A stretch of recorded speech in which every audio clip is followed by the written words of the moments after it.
Great. It is 5:05 p.m. on June 24th, and this is a work session of the Town Board of Trustees. Talking about land use and development code and hazard overlay. So I will take it to that. Woohoo. We have Elizabeth Garvin and Gabby Hart on from Clarion, and then Sheila Booth from CPS on to run a work session on our hazard zones. So I will hand it over to them to introduce and to get into it. Thanks, Lucy. And I'll also note all trustees are present.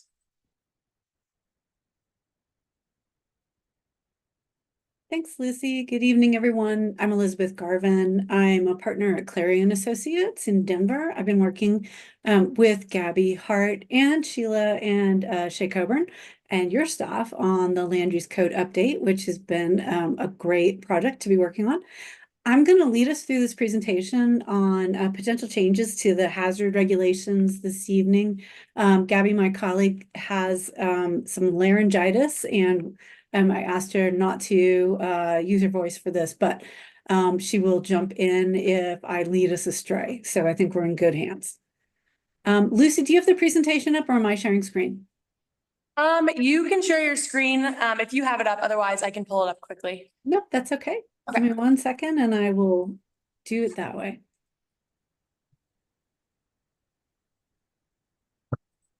All right, share screen.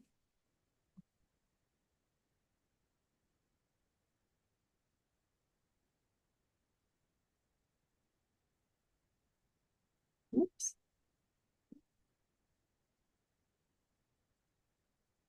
All right, Lucy, I see it over your shoulder or on the slide next to you. So I'll go ahead and get started. So this evening, we're going to talk about some information in the Compass Master Plan that got us to having this conversation.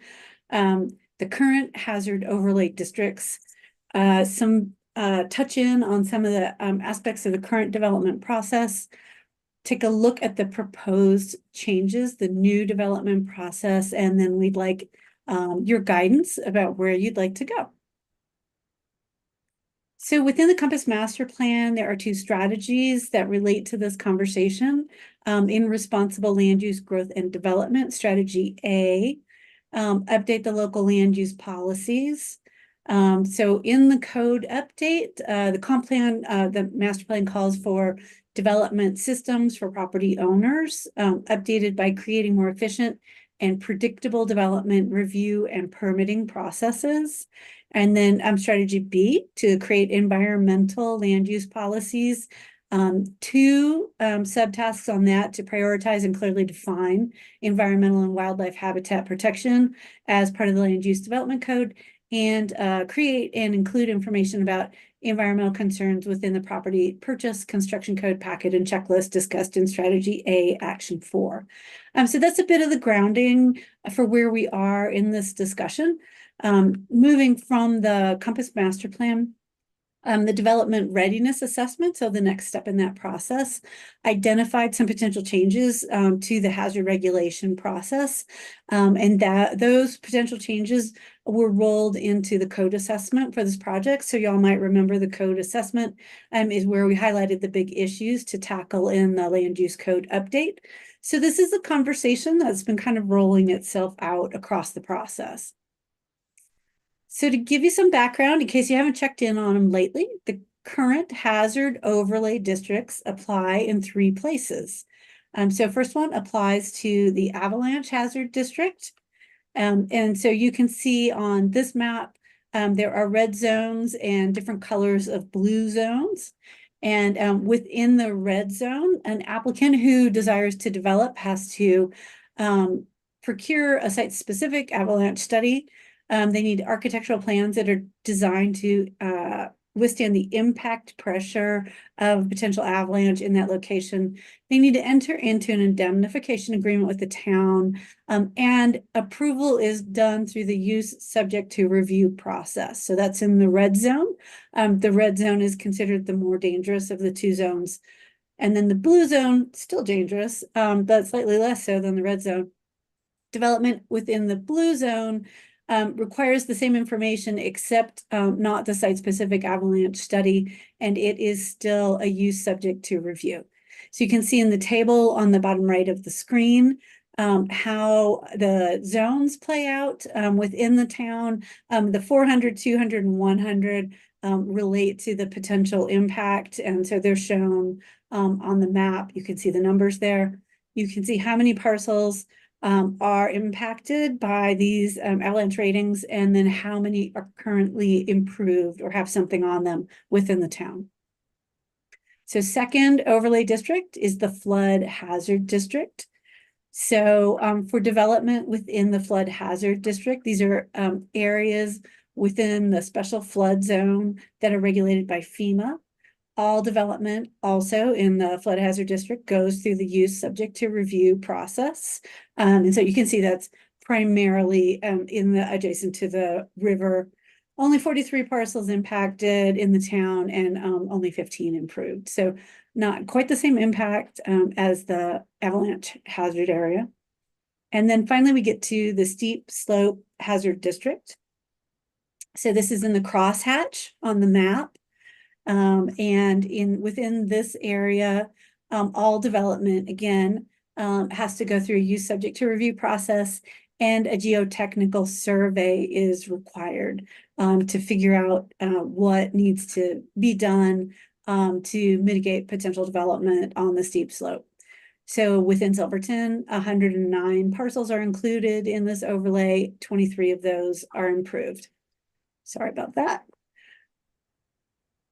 So here is an overview of the application process for anything that's going to come through on the use subject to review. So it's all three overlay areas: the avalanche, the slope, and the flood hazard. So an applicant comes in and they do step one, a pre-application meeting with town staff. Then they submit a formal application.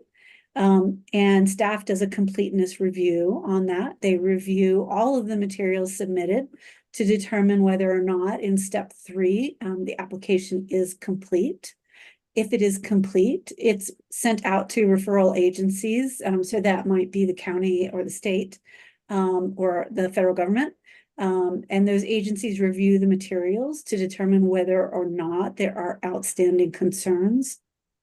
When the referrals come in or when the referral period ends, the staff members, Lucy in particular, will coordinate with the applicant and the referral agencies to put together a comment letter and or get additional information from the applicant. And once all the comments are addressed, then staff creates a staff report for the review and decision-making bodies. So depending on the process, the application may go through Planning Commission, and then they would schedule a hearing, and then it comes to the Board of Trustees, also in a public hearing if that's applicable. When the hearings are complete, an action letter, so if it was approved or denied or approved with conditions, that action letter is sent to the applicant within 5 days, and staff works to coordinate the post-approval requirements. So getting all of those final materials in, and if needed, recorded with the San Juan County Clerk and Recorder's Office. So it is a multi-step process. When we have development review processes that require hearings, we also have periods of time that has to pass for notice. And so from a planning perspective, we consider this to be kind of one of the most complete and longest processes for review that a community could do. So in looking at the overlay districts and the hazard reviews and the instructions from the master plan and the development readiness study, our question is there a way to approach this particular issue, still ensuring the safety of the property owners and the community, but moving towards perhaps a speedier review process, provided we get the balance correct. So we've proposed in the draft that's posted on the town's website right now, some changes to the current processes to see if we can find that place of moving applications a little bit faster and still balancing the fairly significant life safety issues that we have in these three categories. Unlike whether or not your ADU is pretty or ugly, whether or not you build and live in a place in the community where you could possibly be harmed, the balance is a little bit different there, and we want to make sure that we are checking all the boxes.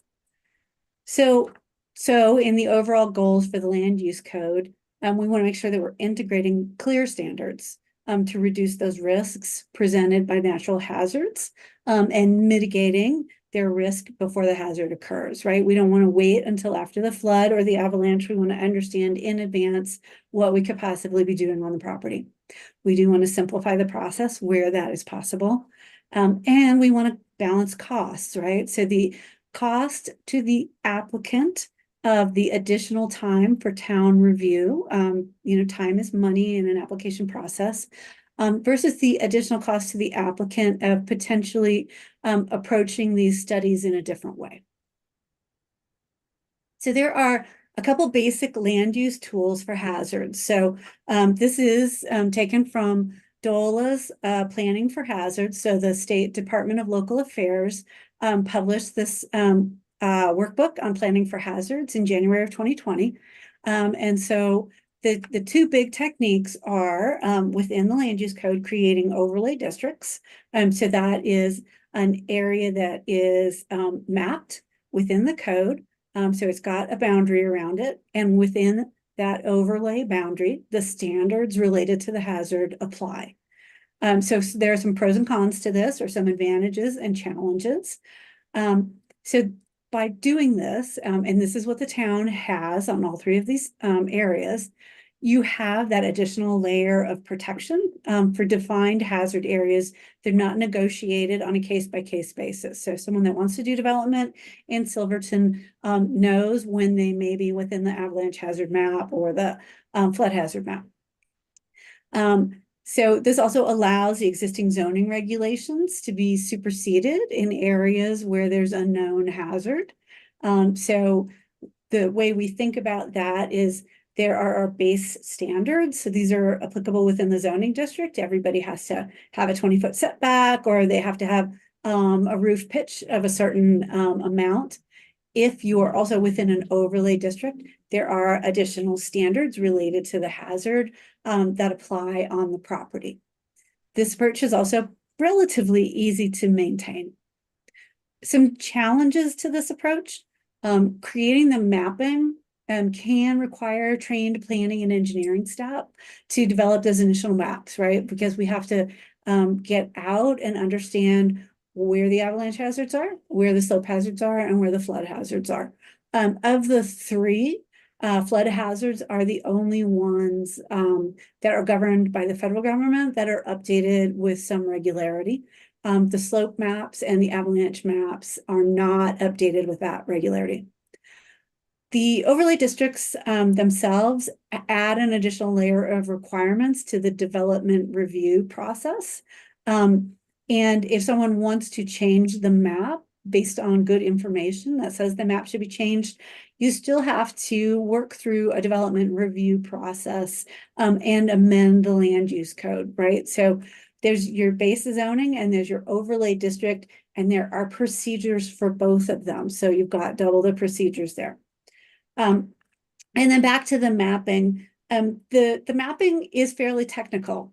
And so if the community experiences change over time for an area that went through a technical mapping process and those maps aren't updated, it's possible that the maps become out of date and not as helpful. So the other option to overlay districts is doing a site-specific hazard assessment. So in lay terms, that is, when I want to develop on my property, I've got to go through the process of figuring out what challenges related to hazards might exist on my property. So the town may or may not have a map, but I am asked to bring professionals in to take a look at the property and report back to the town about their findings. So that's what a site-specific hazard assessment is. Usually the regulations give instructions about what needs to be assessed. So the advantages to this approach So this is between the two, between the overlay district and the site-specific hazard assessment, this is the best approach to understand exactly what's taking place on the property. You have had technical experts come in and look at the property, figure out what is happening, and importantly, what design steps need to be taken to mitigate any potential harm or damage that could come from building construction on that site.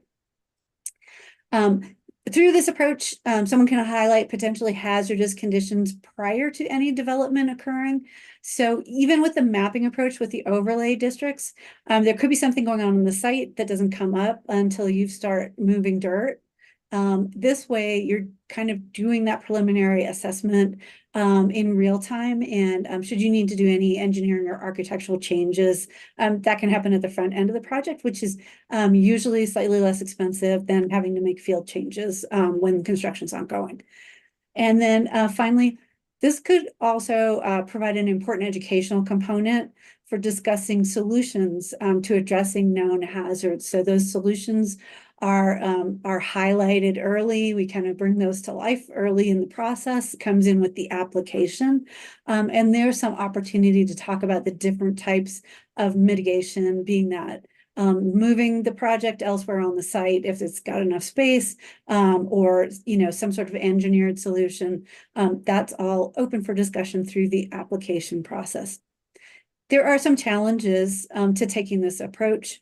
This is time and money up front, and resources for both the local government and the applicant.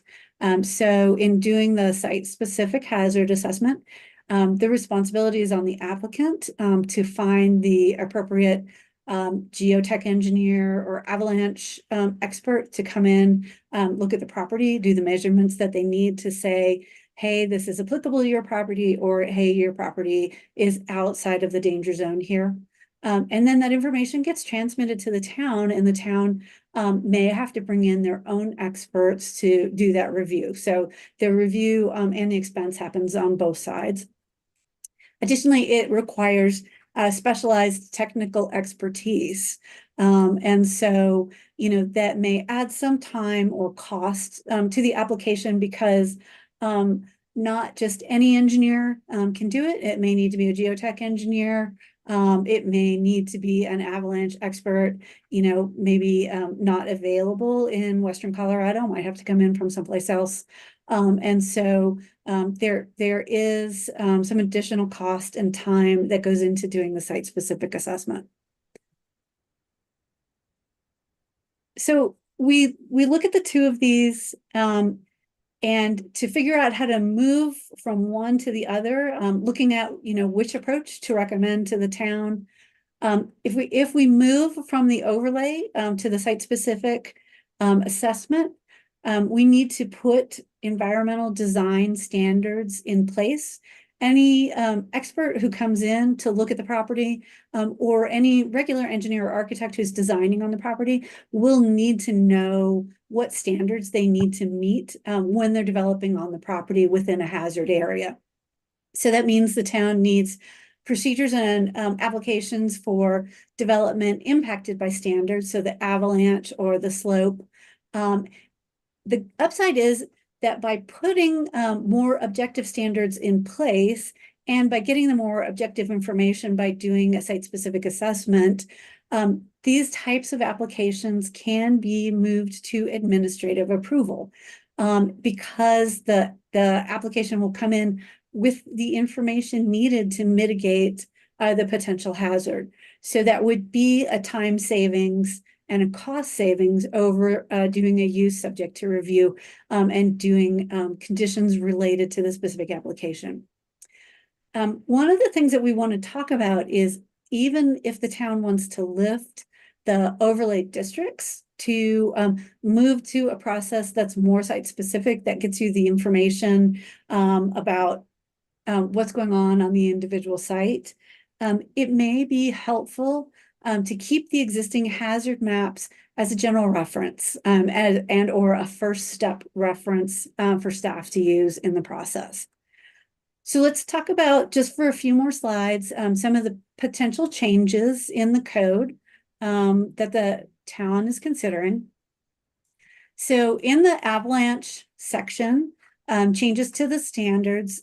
First off, the updated code clarifies that the standards only apply to portion of the lot, either in the red zone or in the blue zone. So if a small corner of the lot is impacted and the property owner can move the development out of that small corner, that will allow the development to go forward. The question really is focused on whether or not someone is trying to develop in a red zone or a blue zone. So that's a small change that is made in favor of the development taking place on the site.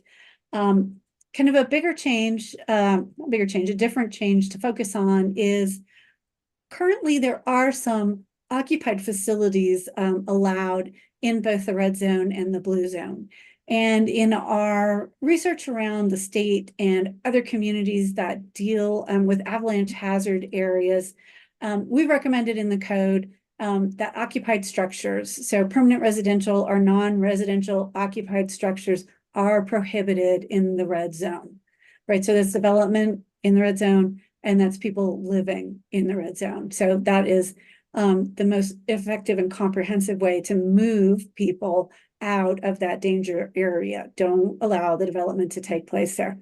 It's not something we say lightly. We understand that people purchase our property with the expectation of developing there. And for the most part, everything we've heard from Silverton about development leans towards, hey, you know, we're a small place, we have small lots, we are doing our development, and we want this code to be in the business of allowing development.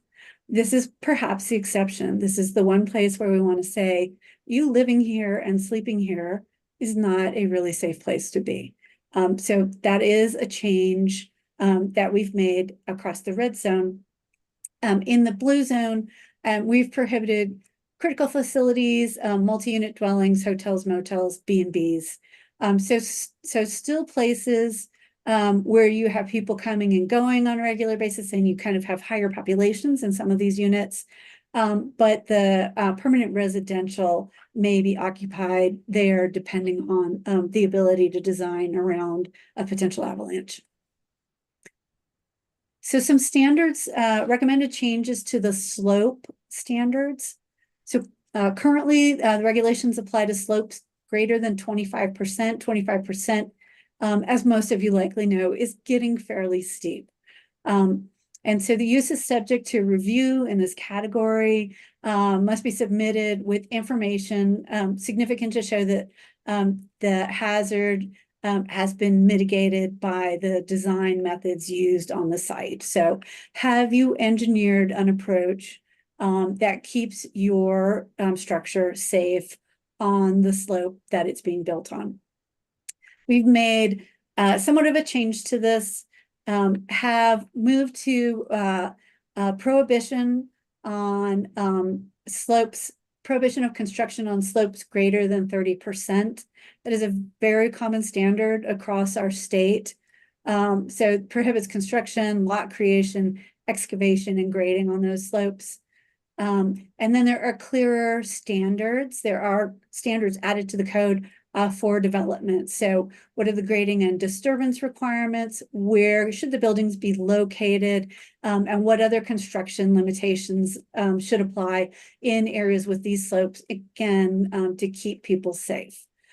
So the big change there is that 30% cap and the addition of standards for development on the site. So then some changes to the development procedures. So as I mentioned earlier, so we're moving these application types from use by special review to administrative review. Administrative review is staff review and approval. And this happens when there are sufficient objective standards in place for staff to make a reasonable decision. So this can happen with the flood hazard development permit.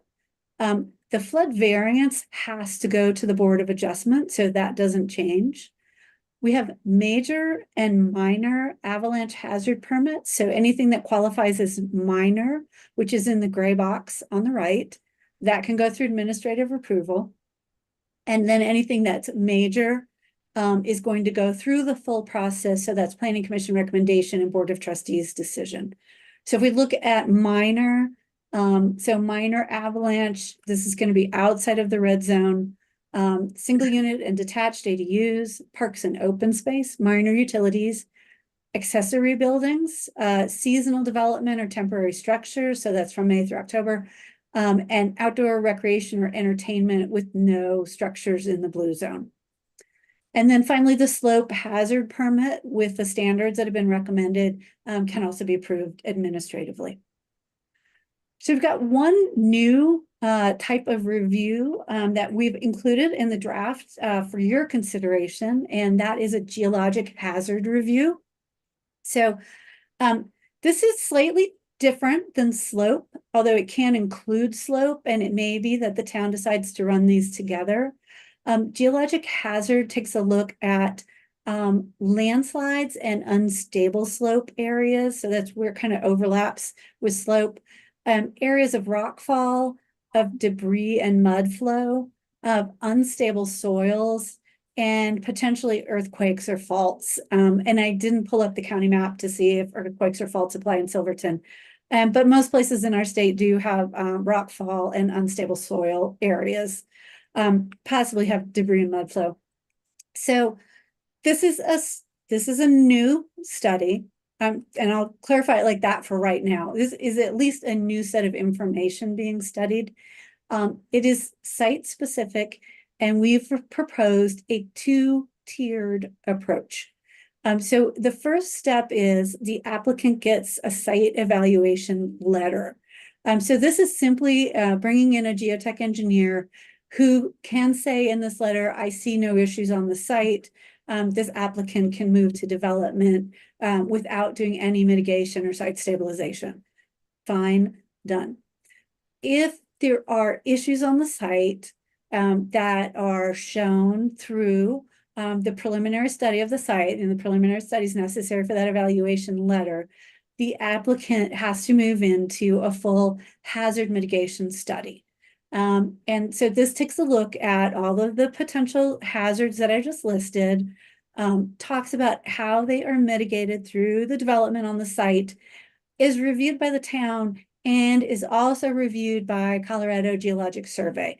So this is a service that they provide to communities across the state. They'll take a look at the technical piece for you as your backup expert. And provide their thoughts on whether or not the mitigation goes far enough and resolves the problems that are seen on the site. So if the slope hazards are included in this, it would allow the town to also kind of retire that map, which is probably the most outdated of the three maps that you're working with right now. And again, could still keep it to use preliminarily to say, wow, you know, we think you're in at least a slope hazard area. You may have other issues on your site.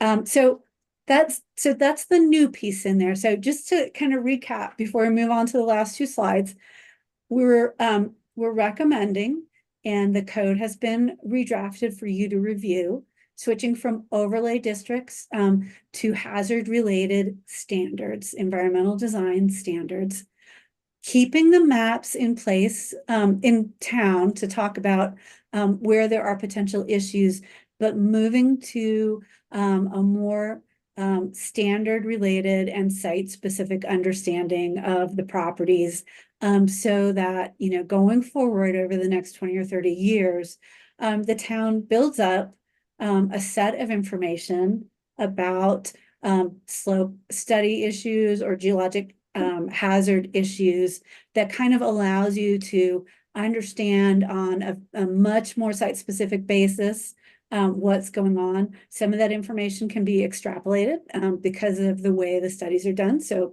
the town will probably know what's going on some of the surrounding lots also. And over time, this builds sort of an informational database that can be used to do good hazard studies and mitigation over time within Silverton.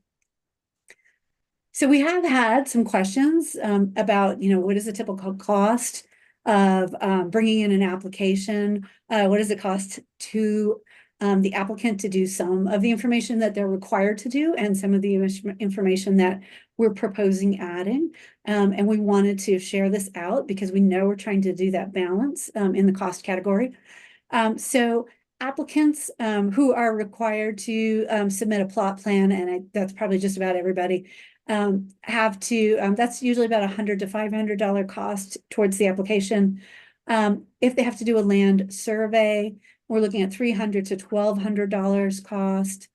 An applicant who has to do an avalanche hazard assessment, they're looking at $3,000 to $5,000 for that assessment.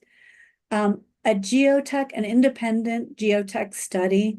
So that's that preliminary study, not necessarily moving into mitigation.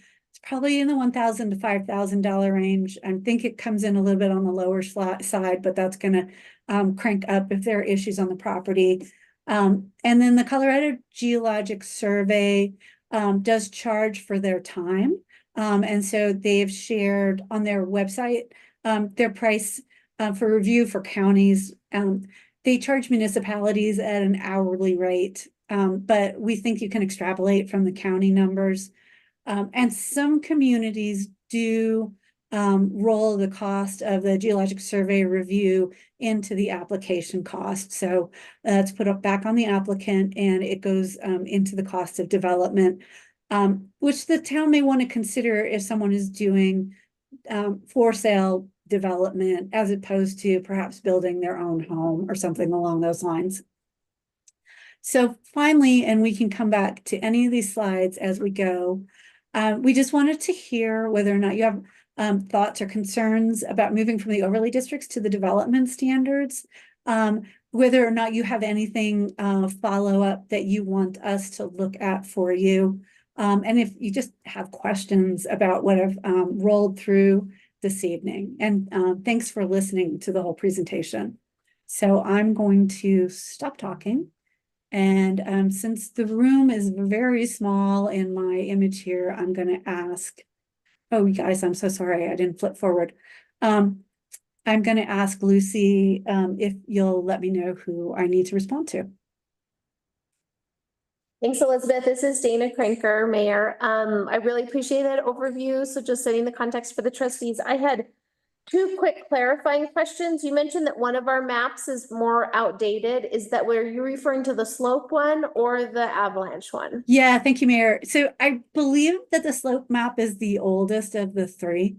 Okay. And so that's the one we think is most outdated. Also in our research, the avalanche map is about on par with what we are seeing in some other communities like Crested Butte and places like that.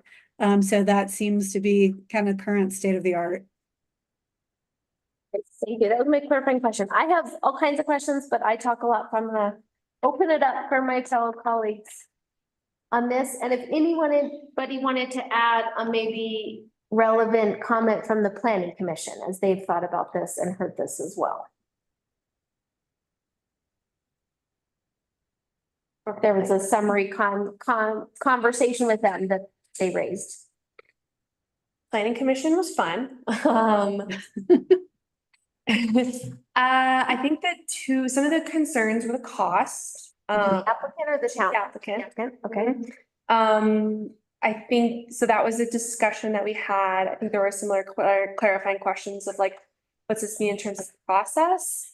But no like issues enough where this wouldn't be suggested from the planning commission. I think of note, the question I asked was, would this increase or decrease staff time and capacity? And it sounds like this would help with staff capacity in processing applications, I think is of note. Yeah, for me, looking at this, going the administrative route, I think having those clear standards in place ends up being more equitable than case by case use subject to review. So I am in support of this. I do understand the price concern as well, though. I just do think ultimately it'll make the process go by smoother for everyone. Oh, sorry, one more thing I forgot. I wrote down notes. I think there was also questions with sometimes there was small parts of the parcel that had been impacted. And there'd been previous applications that had come through, like, this seems a little like it's on a very small portion of the lot and they have to do a full like $3,000 avalanche survey. So that just came up again in this conversation, of just a thing to note there. Elizabeth, maybe you could clarify, I think what wasn't clear to me, I think one of the slides mentioned that if like, I think it was more for the slope hazard. If just a corner was affected, or maybe it was the avalanche, if just a corner, yeah, key changes to the standards. So like if just a corner is impacted, then they wouldn't necessarily, clarify if I'm wrong, then the You're applicant correct. necessarily have to go through the whole, they wouldn't have to apply the environmental review standards. They would go through the normal quote unquote process. If just a portion, or if their plans showed that their building was not on that section, or can you clarify a little bit? Because it's Yeah, kind of, so I think that if they can build out of the portion that's impacted, they do not have to go through the full study. If they need to build within the portion that's affected, that will trigger the full study. gotcha. And that would be determined administratively at the staff level, like when you do the pre-application meeting, right, Lucy? Through like a site plan review. Yeah, yeah, right. So no matter what, they'd have the site plan review, and then that's gonna start the conversation on, hey, you need to go down the route of an environmental review standards applying here, or you're operating within something more typical. Yep, that's correct.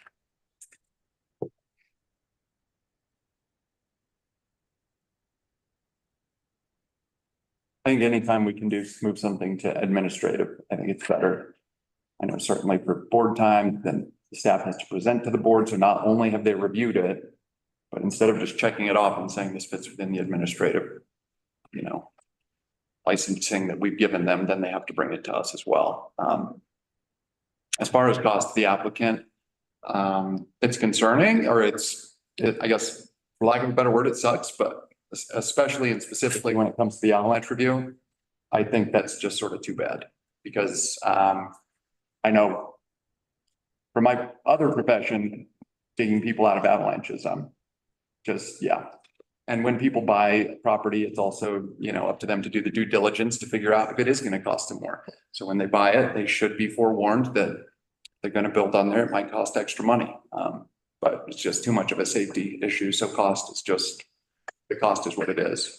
I had one question about can you go back and explain, I guess, better explain the difference between our slope hazard and then what the Colorado Geological Survey review will do? Sure.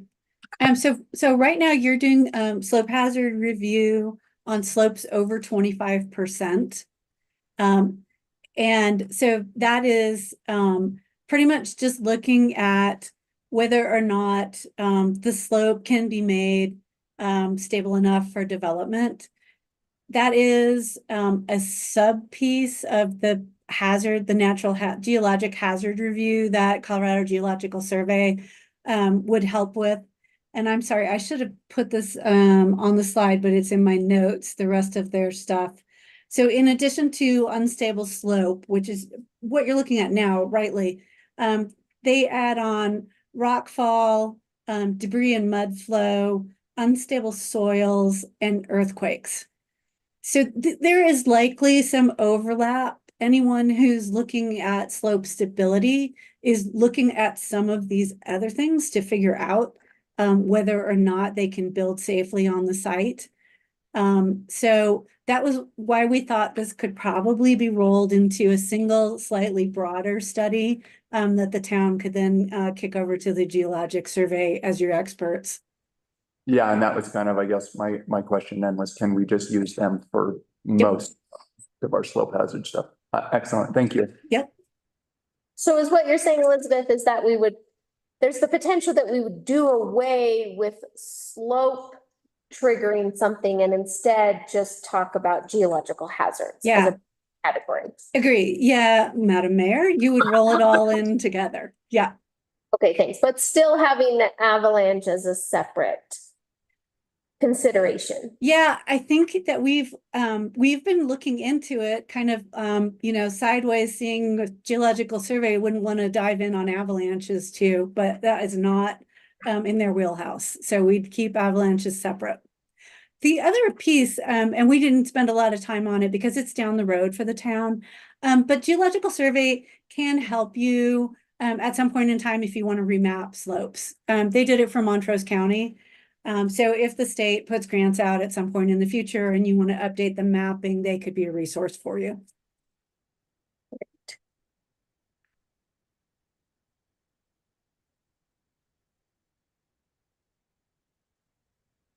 I think for me, I really am in favor of moving away from use subject to review and standardizing things for the applicant and staff as much as possible. I think it makes things more predictable, even if the upfront cost might be more money. It reduces some of the uncertainty of what happens in a use subject to review process and where could this go.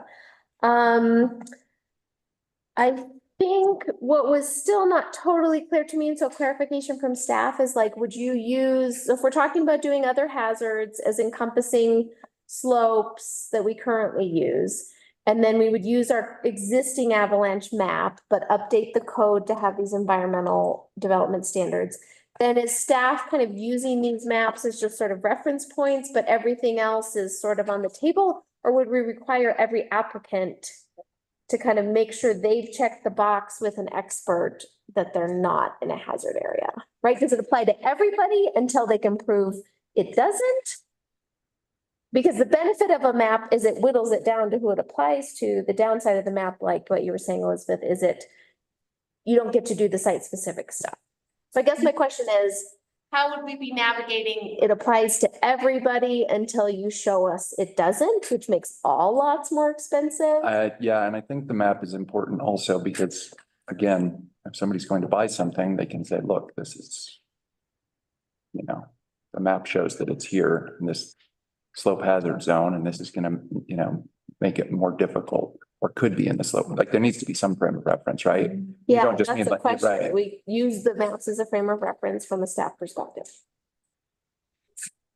So yeah, we were talking through this afternoon, because we think that there should be a way to, if we combine the slope and the geohazard, there should be a way to take, the whole center of the town and say, nope, you don't have to do this.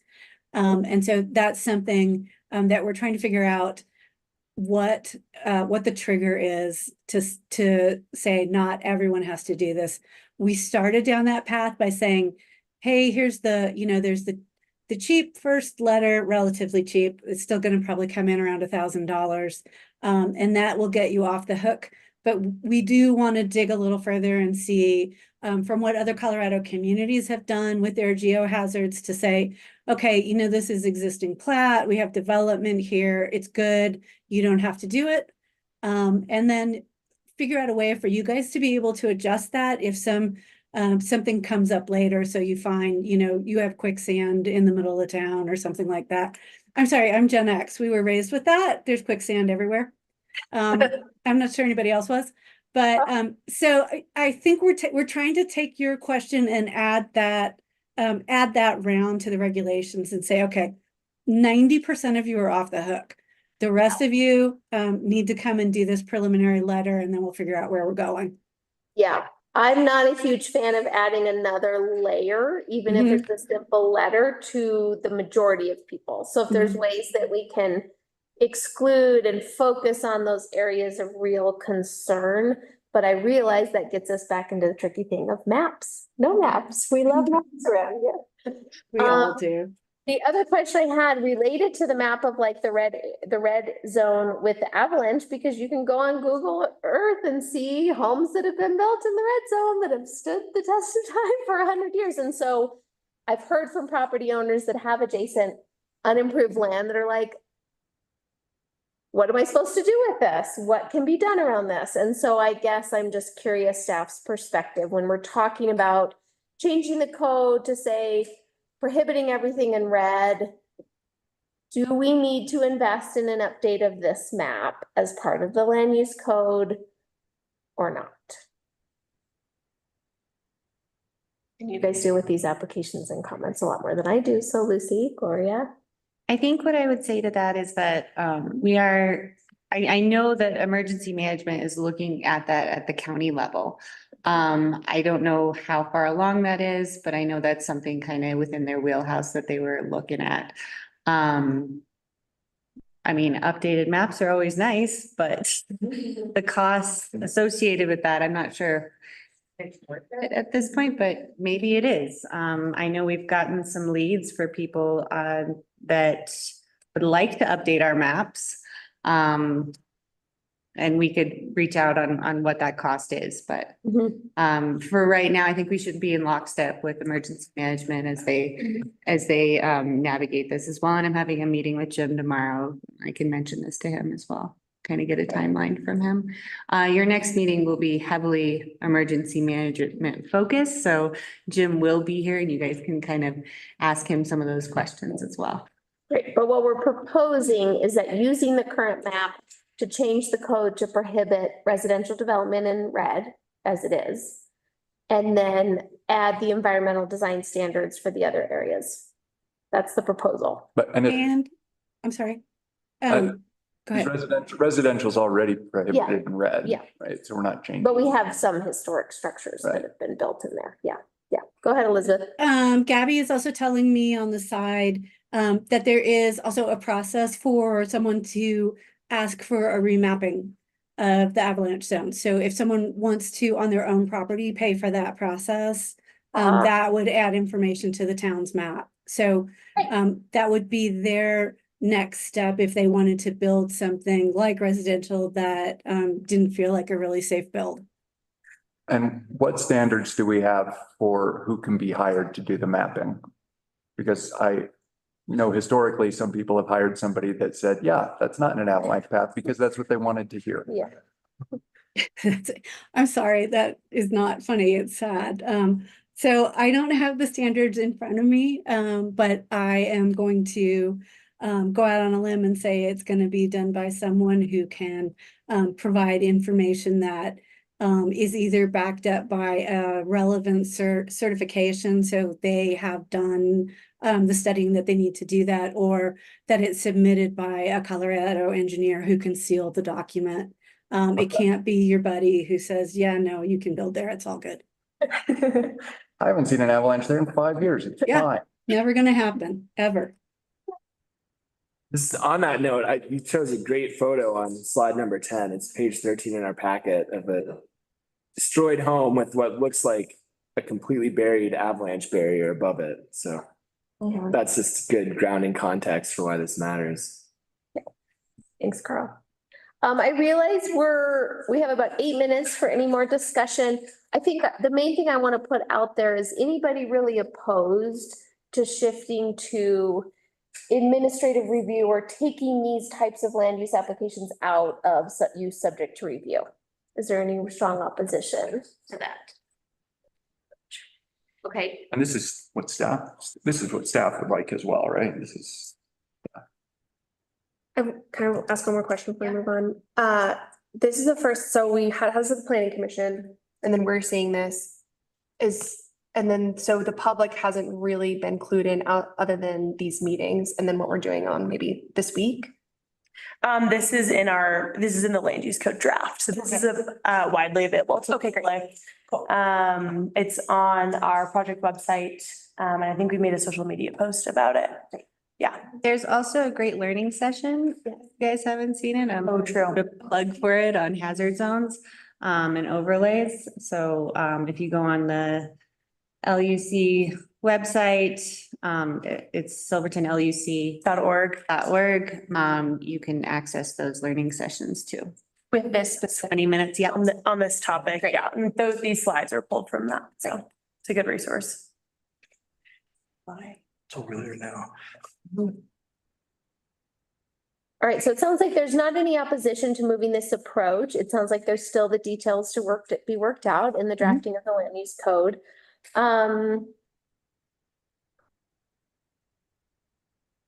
I had one question. Let's see what it was. And we're talking about keeping the maps as references.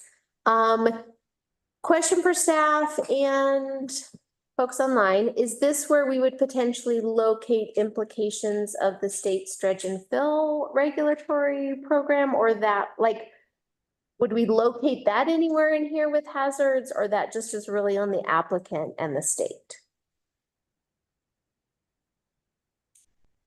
Wetlands. I brought up wetlands. Yeah, you did.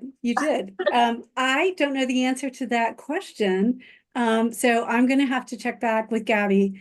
So normally, even, to Gabby, the fast typer is telling me, why, yes, the standards are in that section. So I don't even have to tell you normally. Yep, the answer is yes. So, we can all go take a look at it and make sure we're headed in the right direction with that. Thanks, Elizabeth. And I this- realize this doesn't apply yet. And the state has their regulations, and then the town could potentially adopt their own regulations. So those are two separate. Right. So Right, but like if should talk to each other about There it. we go here. it's, hey, you need to check in with the state, just like we do for FEMA. Yeah, and Right. that probably wouldn't go in the Okay. code, but yeah. Gotcha. Yeah, in any place where we're reminding people that there's hazard stuff going on, and Gabby's telling me wildfire also on the side Right. here. This is like hey, look around you, you're building in a sensitive place. These are all the things you need to be looking at. Great, thanks. Any other questions before we let Elizabeth and Gabby fly? Okay, so it sounds like general staff, I mean, this is a work session, so it sounds like there's not opposition to continuing this direction.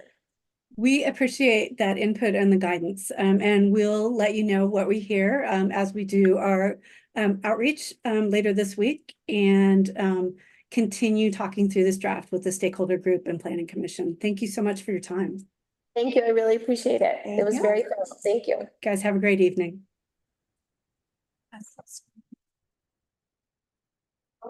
It is 5:56, and I'm gonna adjourn our work session. We will reconvene in 3 minutes for the Silverton Housing Authority.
Okay, it is 6:01 and I'm calling the meeting of the Silverton Housing Authority to order.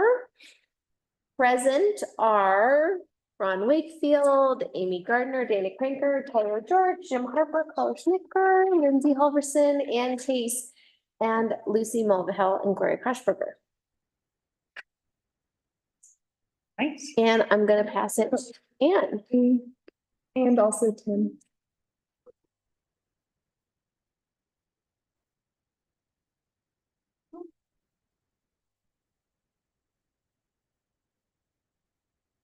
We have one more coming on. Yeah.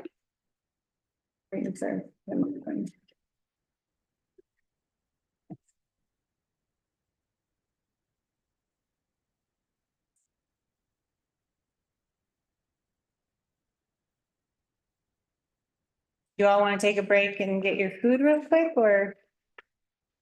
The food all hot. This is, I mean, this is the time. Is it weird to eat it while we're listening? Inappropriate? Okay. I just don't want to, I don't want to be rude. We're gonna take just a 5-minute break so we can get some food.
Okay. All right, it's 6:07. We are resuming. Trustees have a long night, so we got some dinner.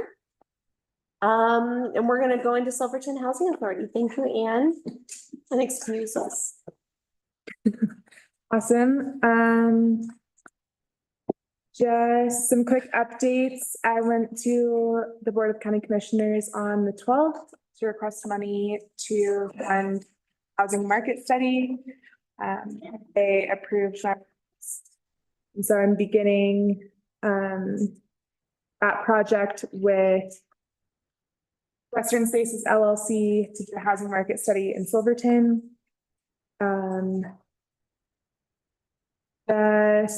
Cruising through the other projects, the other most notable thing is that the Silverton Housing Authority is the next in line for a website. And so we're using the same sort of website provider that the town uses. And so they said sometime in July, they'll reach out and we'll begin building the website. And then yeah, just chugging along with everything else. Does anyone have any questions about anything on the director's report? Great. Keeping a lot of things going. Thank you. A lot of momentum.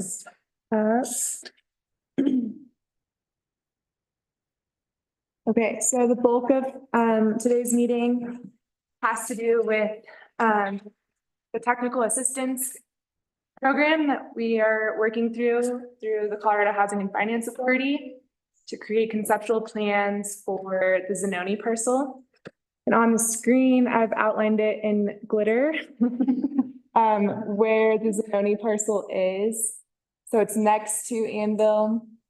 And that is just some reference for you all. And so we're here today to talk about the progress of this program. Reviewing the conceptual plans that our consultants have created for us, and then ultimately decide on which concept to push through the rest of this program. Real quick, I just let our guest introduce himself to the audience. Go ahead. Sure. Thank you, Joseph.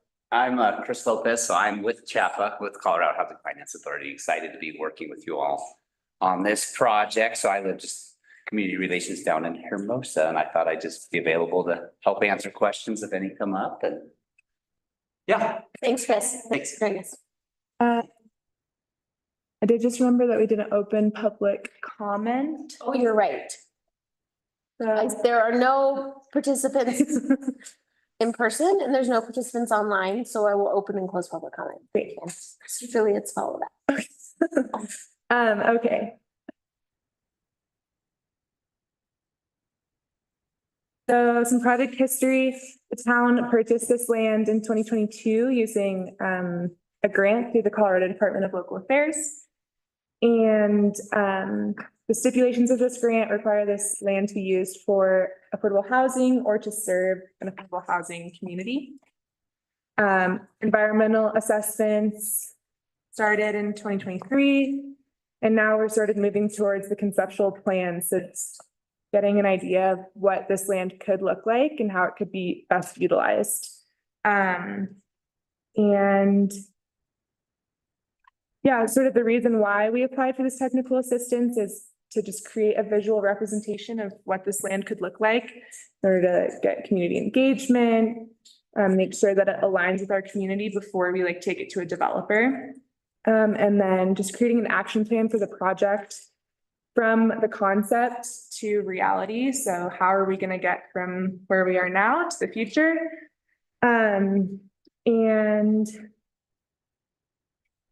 We were assigned some consultants, and Tim, if you're around, why don't you go ahead and introduce yourself if you're comfortable with that. Otherwise, I will introduce you guys to him.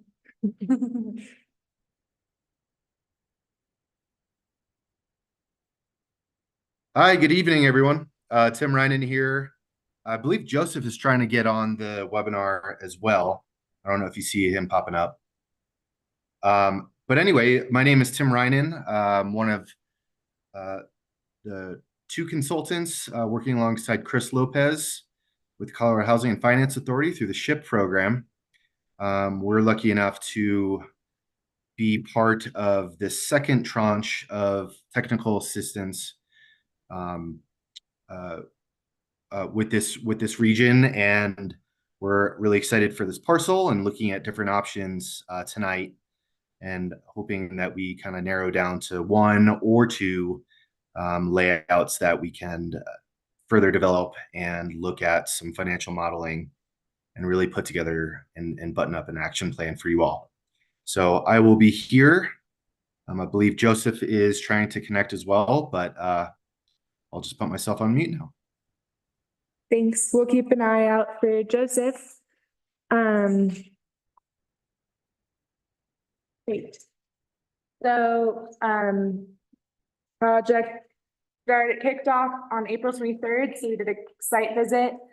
We had town staff, a couple trustees and board members, and our consultants from CHAFA. And then we received the first draft of these conceptual plans at the beginning of this month. It's gone through staff internal review, sent it to Public Works, Sheriff's Department, just to, you know, have everyone get eyes on it and voice any concerns that they have with any specific design. And then, yeah, tonight we're gonna try to pick one concept to move forward with. And then I just want to share that picking a concept tonight is in no way a commitment or a promise or a hard, like, this is what we're doing. It's a dream. Yeah, it's a visioning process. And so this is a really exciting tool. I'll use it for grant applications, conversations with developers, that sort of deal, just so we have something. And then through the summer, we'll get final product that includes a more detailed conceptual drawing, and then a financial model, and then an action plan. And so we created, during this kickoff session, we did an exercise where we said, what does success look like for this project? And what does failure look like? And so success is affordable homeownership opportunities, a year-round residence neighborhood, a built environment that fosters community, zero net emissions, so really environmentally friendly, simple maintenance from the Public Works perspective, variety of housing choices, that's the character of Silverton. And then failure looks like vacant homes, no neighboring community buy-in, feels isolated, disjointed, not easy to maintain. And then desired amenities are open space, communal space, screening from the highway, stormwater management, and then ADA compliance. And yeah, so we're gonna pick one. And to do that, we'll tap into our Compass Master Plan, sort of what are the community goals.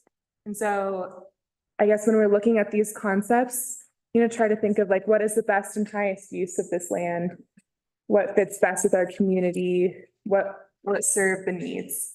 And so, yeah, just expanding housing choices, opportunities, and affordability. So this is concept 1A, sorry. It has 7 2-bedroom units with an ADU attached to it, which is a 1-bedroom unit. And then townhomes, 4, 6, 4, 8, 12 units per townhome, a total of 26 units. This includes a community park. There were some concerns voiced by Public Works with this one, but talking to Tim and Joseph, our consultants, they said that, you know, these are really rough, and so we can make sure that these work out to to be compliant and helpful for public works. Any, do you guys want to roll through all of them? We can do all of them and then kind of, I think that'd be helpful. Except 1A is very similar, but it removes a couple, family homes and adds a couple duplexes. So that brings up the total unit number to 32. Typo on the number of units here because I think we took the single family units. And Tim, correct me if I'm wrong, this is Dana.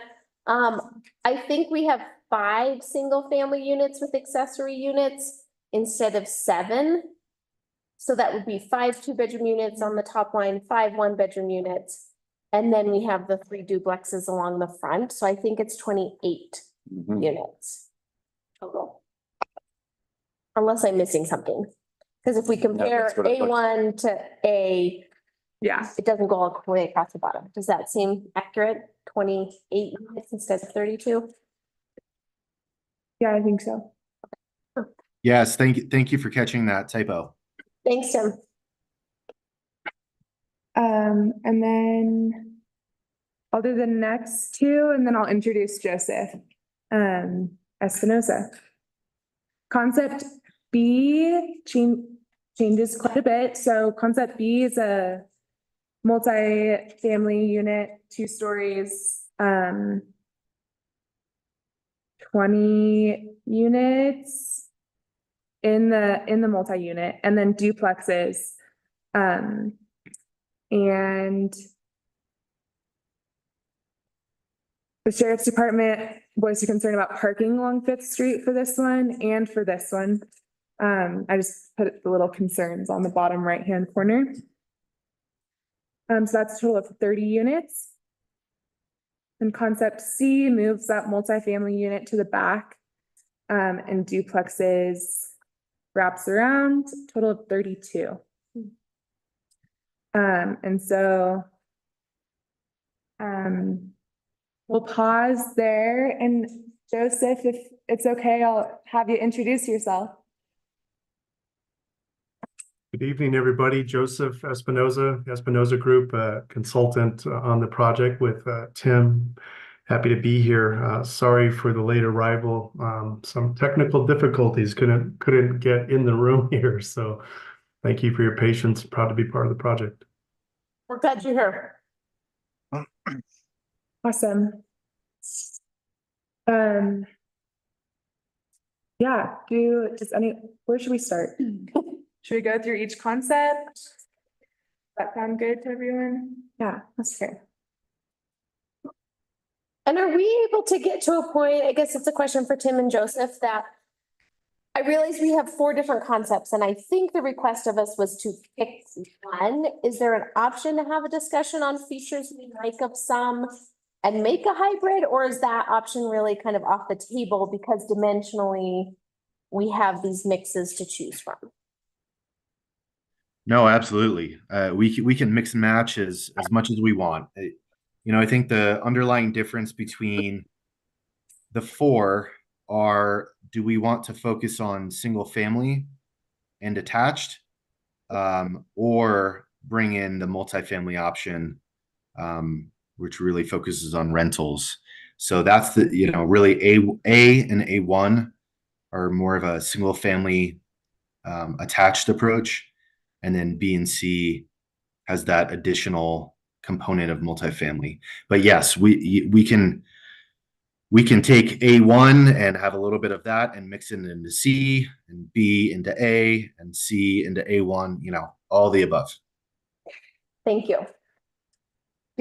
Next question. Yeah. Did we want to go over what criteria from the master plan we want to consider in discussion? Did you have suggestions of like what that was, or? I just pulled Okay. the guiding principles of the master plan. Yeah. So these are the community goals, vision. Right.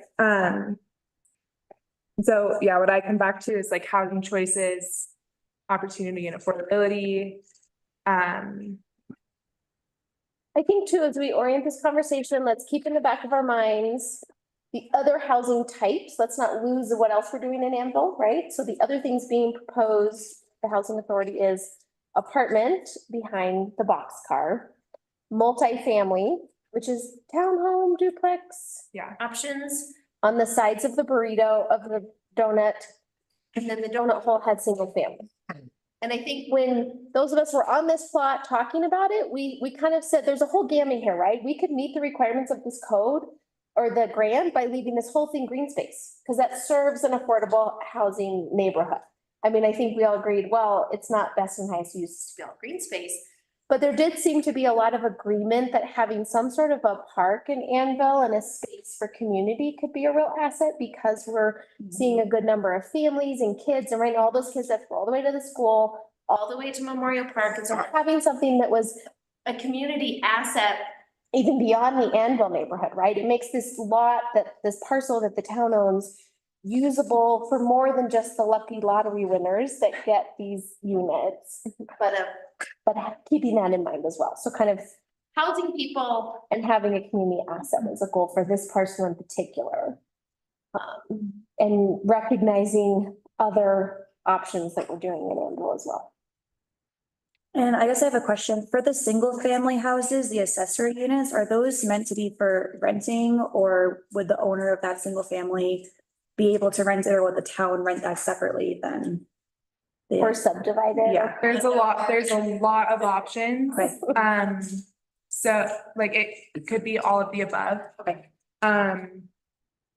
And that's sort of like what we would flesh out with Joseph and Tim in the next phase, is like, what exactly does that look like? It totally could be do a party wall agreement and do like 2 separate units. And we do have a lot of single people in our community. So, or it can also be a way for people to build wealth and bring in income by having a rental. Joseph, do you want to speak more to that, or did I cover it? No, thank you. Yeah, I think it's the designs, just as you put, it's a matter of trying to provide flexibility and zero in on what the actual need would be and what the appetite is for development, right? Whether it's going to be for rent, for sale, 1 bedrooms, 2 bedrooms. These could be townhomes with the party wall down the middle, with the ADU being a separate unit that can be sold off at a lower price point, right? It can be an attachment, you know, to the townhome itself that provides a potential for rental income, allowing the individual who owns the townhome to utilize that rental income as a financing option to qualify for the house itself, for the ADU unit and the townhome.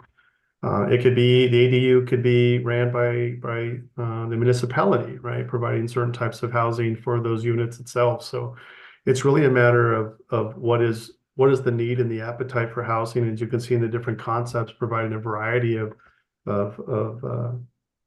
housing types in order to see and determine what fills the need the best.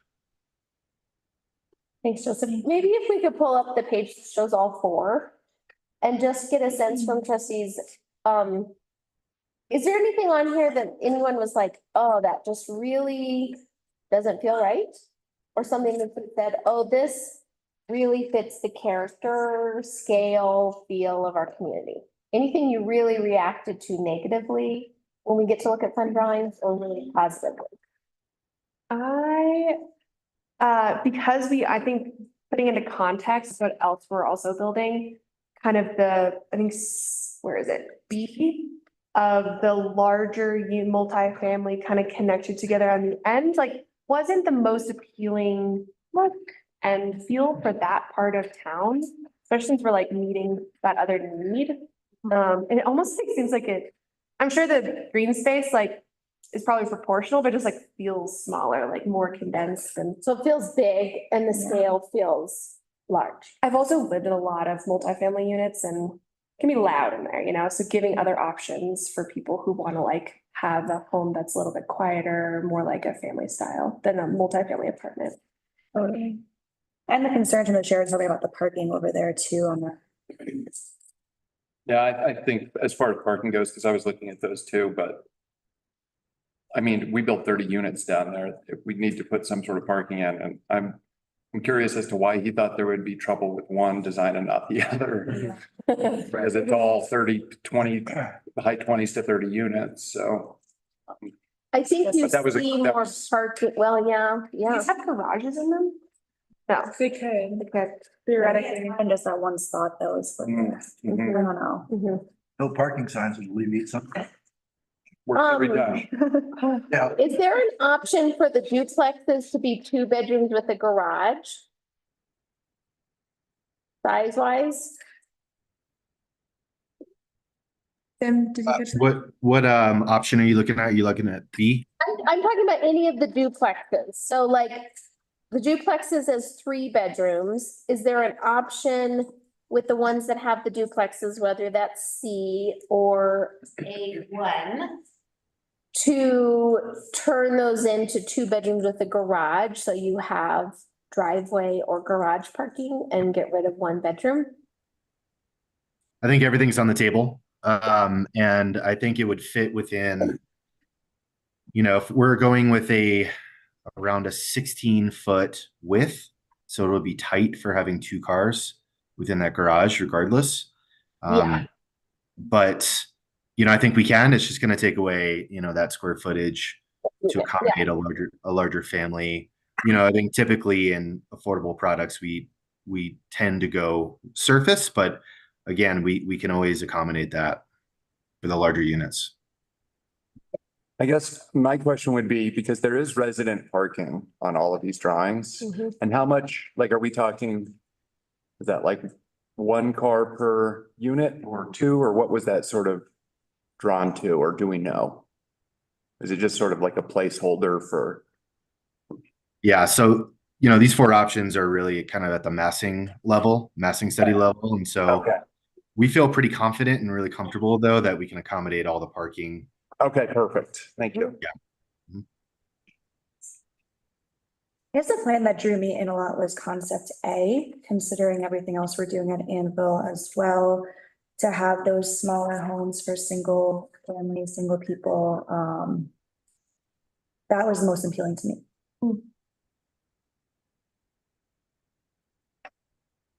I think if we're talking about affordability, which we are, we can't be afraid of apartment buildings. Yeah, And I think that's it limits us heavily if we come from the perspective that apartments are unsightly because they're a big structure. Even though that could be true. I mean, we have a very unsightly big structure apartment right out that window. But it housed a lot of people. I lived there for 2 years and it was a great place to get on my feet in Silverton, so. I'm gonna play a little bit of devil's advocate with Carl as well on that point. Originally I was really attracted and standing on the lot to A and A1. Preserving some of the green space, providing a mix of units and open space, but I kind of philosophically started thinking about this a little bit more. So I'm gonna put it out there for my colleagues. For these projects, we are talking about spending taxpayer dollars, whether it comes out of the town's pocket or it comes at the federal level. These are all taxpayer dollars. And when we're thinking about those dollars,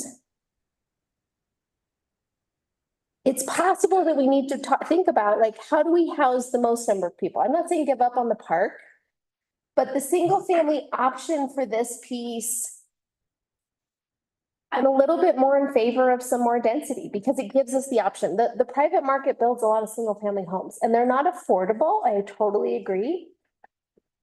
But I have said from the beginning of being involved in any housing conversations that density leads to more affordability, even if it's a less appealing living arrangement. It's sometimes that option. The first unit Keith and I ever bought was a condo. And of course, a condo is not ideal, but it's what we could afford. And that was a jumping point. Now I realize when we're talking affordability here, we're talking about deed restrictions. They can't appreciate at the same level, but I struggle a bit with using taxpayer dollars to do the ADUs as rentals. That's kind of a pretty big subsidy you're giving to the few people, the 5 to 7 people that get to qualify for those units. Whereas if you put duplex on those, you're just increasing the number of people that can win the lottery. This is like winning the lottery. If you get to qualify and have some of these new units, that's my perspective when we're talking about how we're spending these dollars. Again, philosophically, I'm approaching this from the perspective of preserve some open space so this town-owned property can serve not just the people that live here and maybe house some more people and not do single family. But that may not, there's gonna be differences. I think I was thinking about this too, in terms of like my taxpayer dollar. And it's almost like a quality of life thing too. Like if I were giving my taxpayer dollar for something that I would want to have a place that is not loud and, you know, just like a little bit more comfortable as I'm like starting to get into the market. And so I feel like you can kind of go both ways. And that's why it's like we have other apartment units. So it's not like it's not like a, you know, either or, because we will be building dense housing. But this gives us an opportunity to be like, here is a you know, duplex type thing that's just like a little nicer. And I live in a fourplex and I love it, and that's totally fine. I think there's just having more options for our affordable housing too, and like improving quality of life for people. Is I think, especially people who get affordable housing, I feel like you usually get the short end of the stick in terms of like what you actually get to live in. So I love the option of having like nice, like those duplex type styles. I hadn't really thought about until you just said it though. The people that do get the single family with an ADU, do they get the ADU? I'll put my name in for one of them. I want a house with an ADU. Uh-huh. You're right, that's a big deal. Mhm. And then,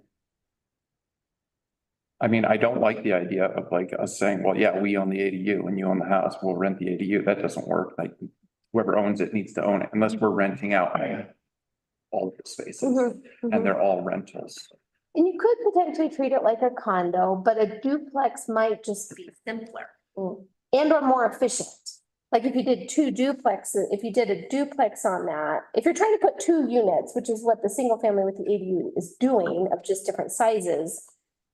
Is it, I don't know, Tim and Joseph, you guys are the experts. Is it more efficient to do it as a duplex style where it's like straight wall? Like, do you just achieve efficiency? I'm thinking of how we're efficiently spending this money. And so do you achieve efficiency by doing a duplex instead of the complicated nature of ADUs on the side of single family homes? It's still a duplex effectively, right? Whether it's an ADU or not, depending on you approach it. The question is on the cost per square foot on the ADU and what the appetite is for having two of the same size units next to each other as that looks, you know, it's a larger massing. So there's lots of different ways to address it. Still need a party wall, could rent it. You know, the question becomes, if someone gets the townhome, do they get the ADU? Possibly, right? But if they're renting that out, do they have experience as a landlord? You know, the municipality still may have to step in to oversee that because they may not have experience as being property managers. So it still may need to be an oversight for the municipality, you know, or the housing authority. So there's multiple ways to arrange it. Price per square foot, ADUs will be the most expensive to build, right? The most expensive stuff to build is kitchens and bathrooms, and you have less square footages and they have them. So per square foot, they're much more expensive to build. Bedrooms are less expensive. So you start to see the price per square foot come down, you know, in that attached duplex. From a density standpoint, we know this, single family, and then you can get duplexes, and then you're going into multifamily units and apartments. The higher the density, the more units that you're going to get. But I heard someone mention quality of life as well, right? Is that the lower the density, you have more options for amenities and spaces and open space. So it's a matter of what is the appetite for what is your appetite for the level of density that you'd like to see. Also, how many units can be absorbed at once needs to be a consideration. You know, is that when we're looking at all these units, can all these units be built in one phase? You know, so meanwhile, you're building half of them, perhaps, then you built the other half and you have it under construction. How many construction seasons will that need? It's really a matter, though, of the appetite and what you're trying to provide. You know, how many units while balancing quality of life. We used to try to, when I was developing, you know, we wanted to make projects, quote unquote, recession proof when they were rentals. Is that when the market goes down, you know, will people leave your units because you don't have amenities for them and they can go to something else? You know, so, and not to mention the fiscal responsibility in thinking that way, but the quality of life is just kind of a mission-based approach to say, do we owe it to the residents here to preserve some open space for them and the other considerations? So not to just default back to you, but it really is a consideration to say, what is the prioritization that you're looking to make? Is it, we want multifamily units, you know, and we're okay with the scale of that and the massing of that and the quantity of units, knowing that that will reduce perhaps the amount of open space and increase the scale? Or are we okay with the reduction of that density and the preservation of these spaces and providing a mix of both rental and for sale units and evaluating what those options might be looking like as it comes to an ADU or just a true duplex? So there are lots of options to consider, but I think it's a matter of trying to prioritize what is the preference and of what you're trying to accomplish, and that'll lead you to the option of what you're ultimately going to arrive at. I hope that helps. Yeah, thanks, Joseph. Well, I think to Carl's point too, you can still be mission oriented by saying we're trying to house as many people as possible. We're trying to give as many people as possible the chance to live here. Absolutely. We just, when I was developing, we used to say there was two focuses that you want, right? Fiduciary and mission. You're considering both, and both must be considered the whole time, you know, and so those have to be the considerations, and you do need some level of density in order for it to make financial sense and fiduciary meet the fiduciary responsibility that you have. So you're considering all the appropriate things. It's which area are you balancing, and what feels like the appropriate appetite of it. Tim, I don't know if you have anything to add to that as well. Yeah, no, and you know how we left that original workshop last month is, you know, as far as, you know, kind of program is, we were looking at half rental and half ownership. So I think, you know, I'm wondering, you know, asking the group again, is there an emphasis on either of those different programs? Because, you know, really form follows function. And so how can we, if we want to really focus on home ownership, then it might be a little bit clearer that we step into the A and A1s, knowing that we can still do condos on B and C. Or do we really truly want that half and half approach of rentals versus home ownership? And then that kind of leads us back to B and C. So are there any initial thoughts or thoughts that have been bubbling up over the past month? I mean, I think it's going to be really difficult to make any decision here without that housing market study. Right. And actually getting some sort of inventory of what we're building. Because in my mind, I talk a lot about affordable and attainable housing, but there's always going to be people that rent, and we're going to need rental units. Yeah. And like, you know, we could build a bunch of affordable houses and sell them, and there's going to be more people that are looking for a place to rent. And yeah, and I just think a lot of times we forget about that, and we're just like, I want to build affordable housing for people too. And I think it's awesome when people can own homes, but not everybody is going to be able to own a home. And we just need to keep that in mind. I think those are great points. I think along the line is consideration of where the sources to build your desired product will come from, right? Is when you're looking at the for rent or for sale, where is the money, and where are the different sources coming from at this particular point? You might need both, but the money might line up for the for rent versus the for sale or vice versa. So it's constantly considering, you know, every community has a long list of needs, and then the money that lines up with those needs is much shorter.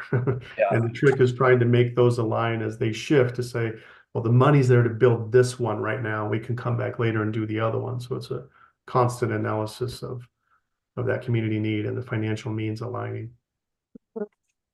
Jim, you have lots of great experience there. Do you have any opinions here? We'll put you on because we need your insight. Oh, I'm overrated. Personally, just looking at everything and recognizing what we want as a community, A1 was the one that I chose right off the bat. It had a good, healthy mix of both. It blended with the rest of the community. And I know parking sounded like it was an issue, but we always seem to figure out a way to park, whether it's on top of each other or in the wrong parking space. But we do find parking. But it really, what it provides is, again, in my estimation, what we are all looking for in a conceptual, which is the condominium aspect, the single family aspect, the desired open space park aspect. I mean, it's kind of like your one-stop shop right there. And it blends with the rest of the community. And obviously nothing is set in stone. We have these 4 to choose from and we can mix and match, do whatever. But to provide what we have discussed for the past 4 years, 5 years, that I've been sitting up here, A1 was to me the best option. That's just my 2 cents. Thanks. It is a great mix of everything, A1.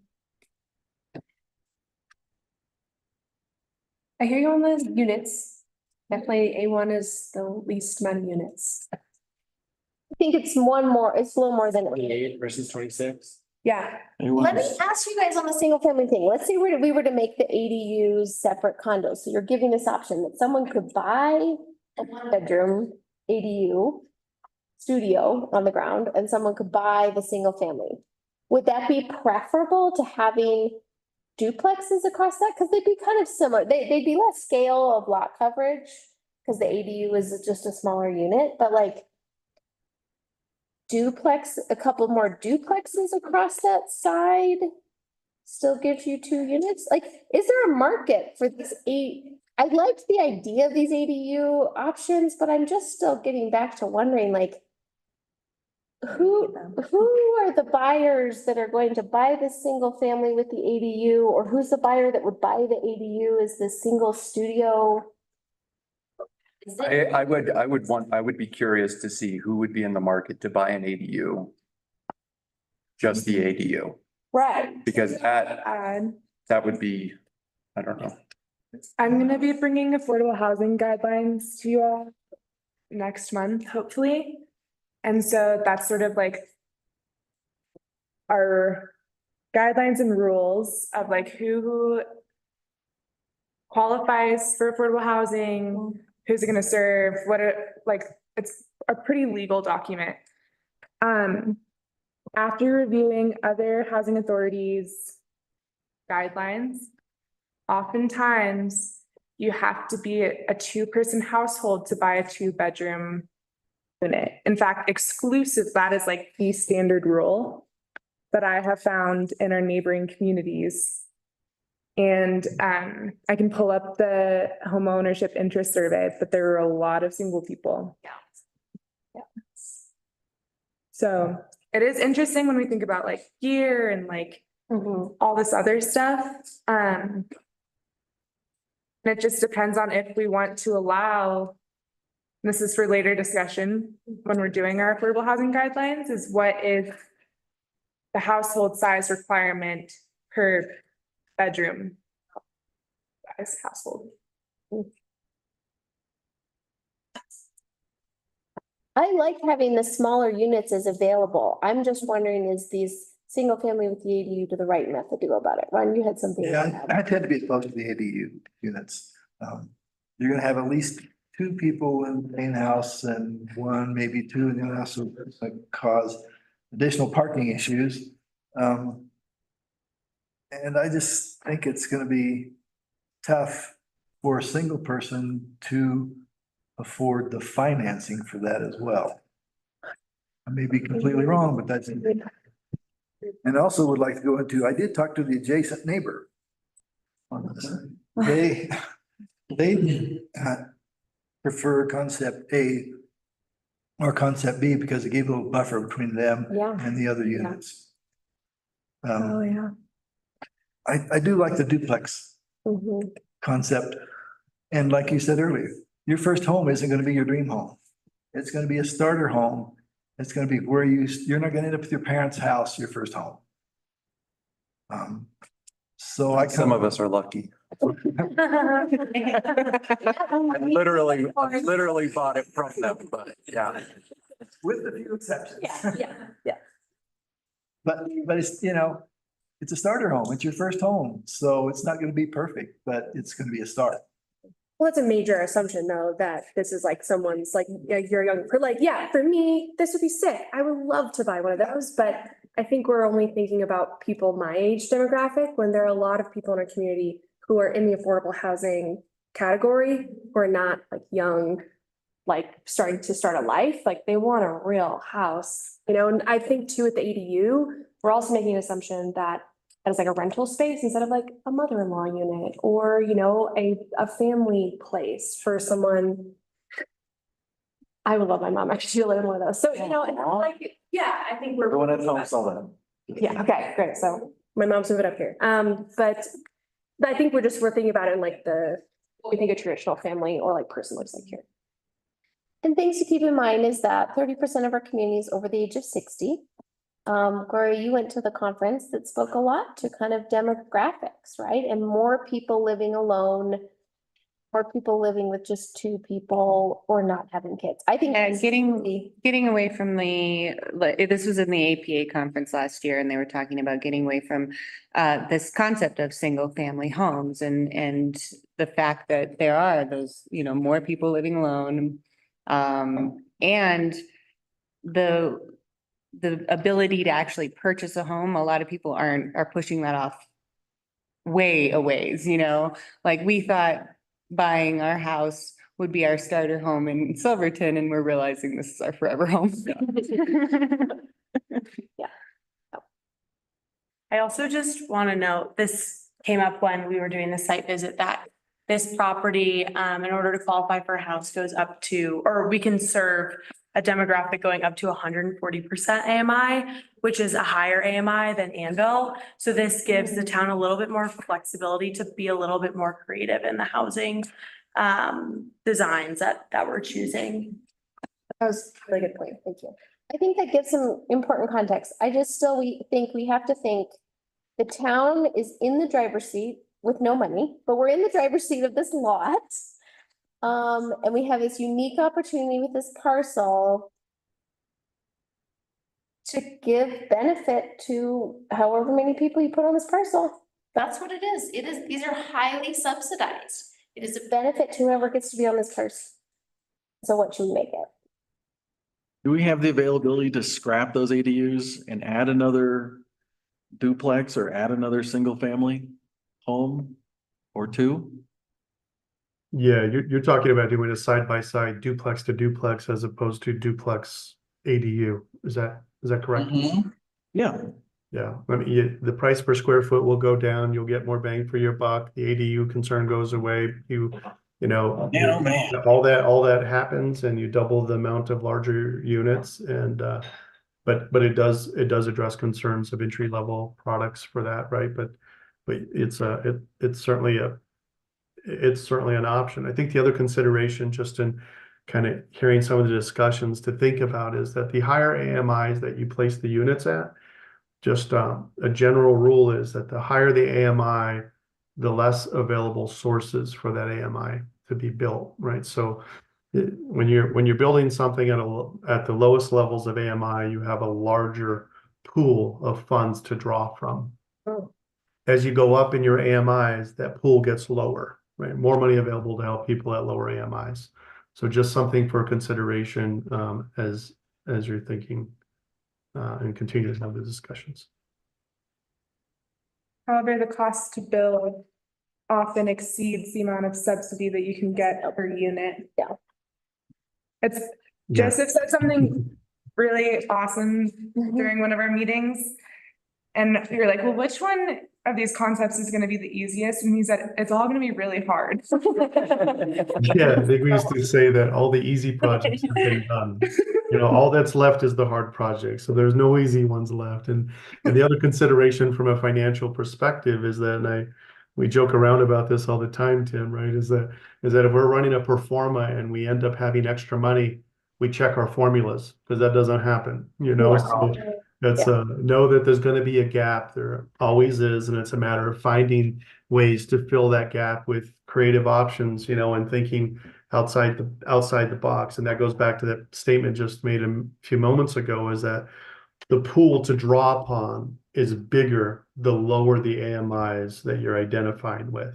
The higher the AMI, the smaller the pool that you get to tap into those sources to build the project. So. You know, we're running out of time here. I've heard a couple of themes. That the ADUs are a bit more complicated and they're less efficient to build and finance and do all that. I've also heard a theme that we would like the potential for something for sale that can accommodate a one-person household. Is that true? Like, or maybe a two-person household, which is not necessarily. I think that the townhome concept Those were really for addresses a sale. lot of what we're talking about. If the units within the townhome were for sale, yeah, or a mix. What does the board think about promoting more duplexes along A1? I'm slightly in favor of keeping the park fronting the road a little bit for two reasons. One, I think it does help be good neighbors. I think it also makes the park more accessible to residents that are not residents of this lot. And so if there was the idea of maybe even like if you're looking at A1 and next to the adjacent neighbor, that duplex went away, but you put in a few more duplexes where the single families with EDUs are. Or put more of a multifamily facing Fifth Street again. About that, but it's kind of big. Did you say that again? Okay, I got lost in the stats. Okay, so in A, you're saying remove some of the ADUs and add more of the townhomes. Duplex. Or duplexes. So basically those, instead of it being single family with an ADU, it'd be two single families that share a wall. Oh, yeah. Oh, Same size. That's how I try to explain it too. What we're talking I mean, they just share a wall. It's not an apartment, it's not a condo, it's just they share a wall. So taking away the ADU complication and putting duplexes along that 34th Street row. Keep duplexes along Sixth Street. But maybe take away the duplex on A1 that's next to the adjacent neighbor and keep that park. And make that the green space. And you could still, you could either put more multifamily facing Fifth Street and plop in, you know, the larger one. I don't disagree with you, Lindsay, the scale of it on the corner feels a little bit big and at the same time it houses more people. I don't know. So with concept B, I think we're coming up with a new concept. Yeah, concept data.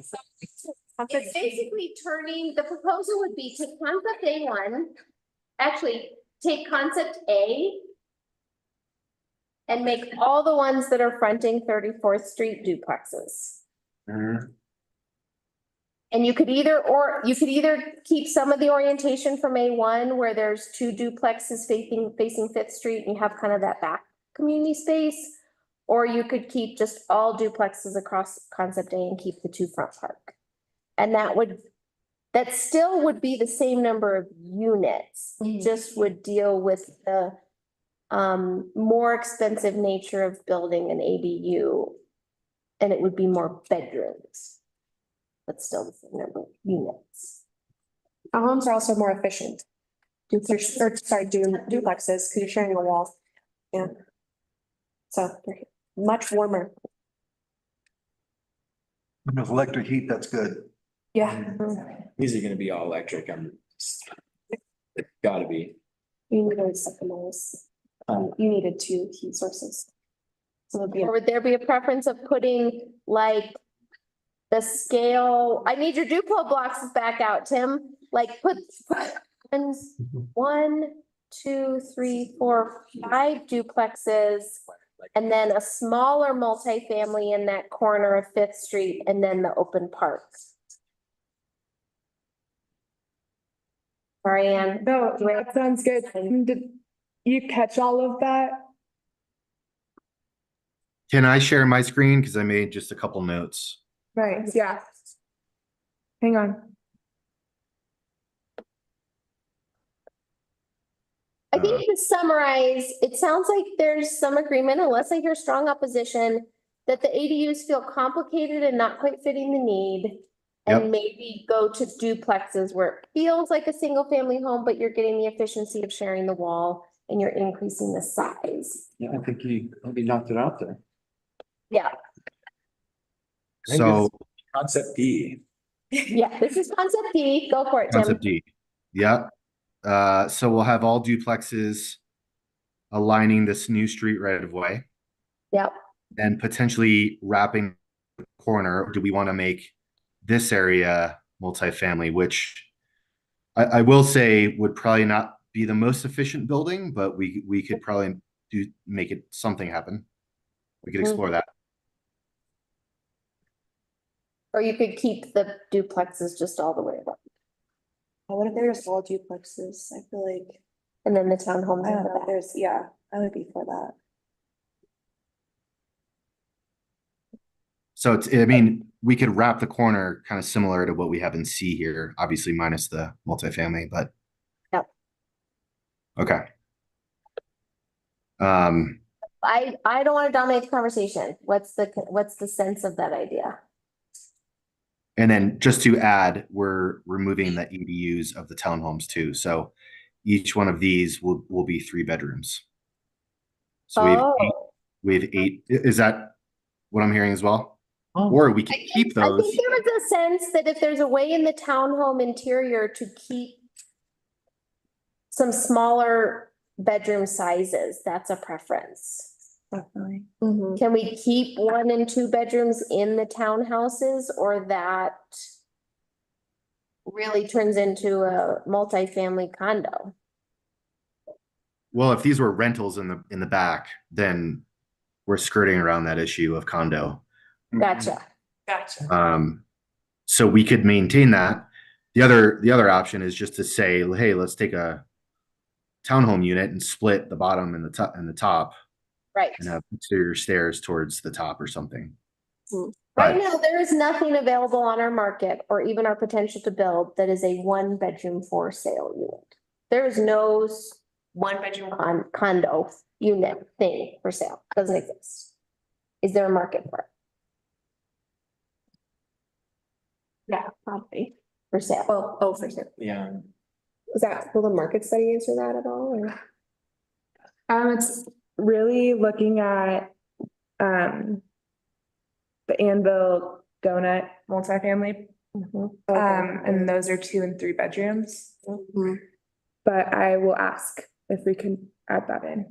I mean, and maybe I'm making something up from my own personal experience, because maybe just having 1-bedroom rentals really meets the need. A 1-bedroom for sale is not good. Is not happening. But instead, we keep the townhomes in the back as for sale 2 and 3 bedrooms, and then rental 1-bedrooms. What do you guys think? And your market study is going to modify this at some point anyway, right? So I think as we look to develop this design, we're developing a general direction and concept of what we agree upon. And knowing that as the market study comes in, it's going to drive some potential percentage.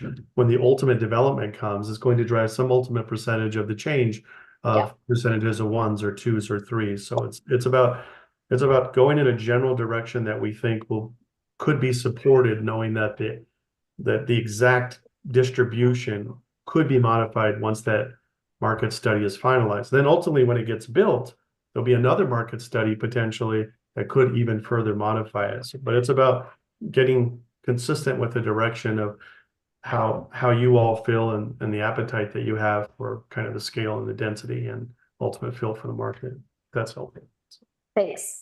All right, it's 7:01. So what I've heard is a proposal to, again, we're moving forward generally, scrap the single family with the ADU and turn those into duplexes, wrap the corner with duplexes, and keep the park near the adjacent neighbor and the green space behind those duplexes.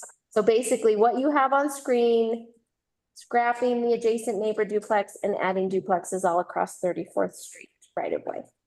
Is anybody that feel?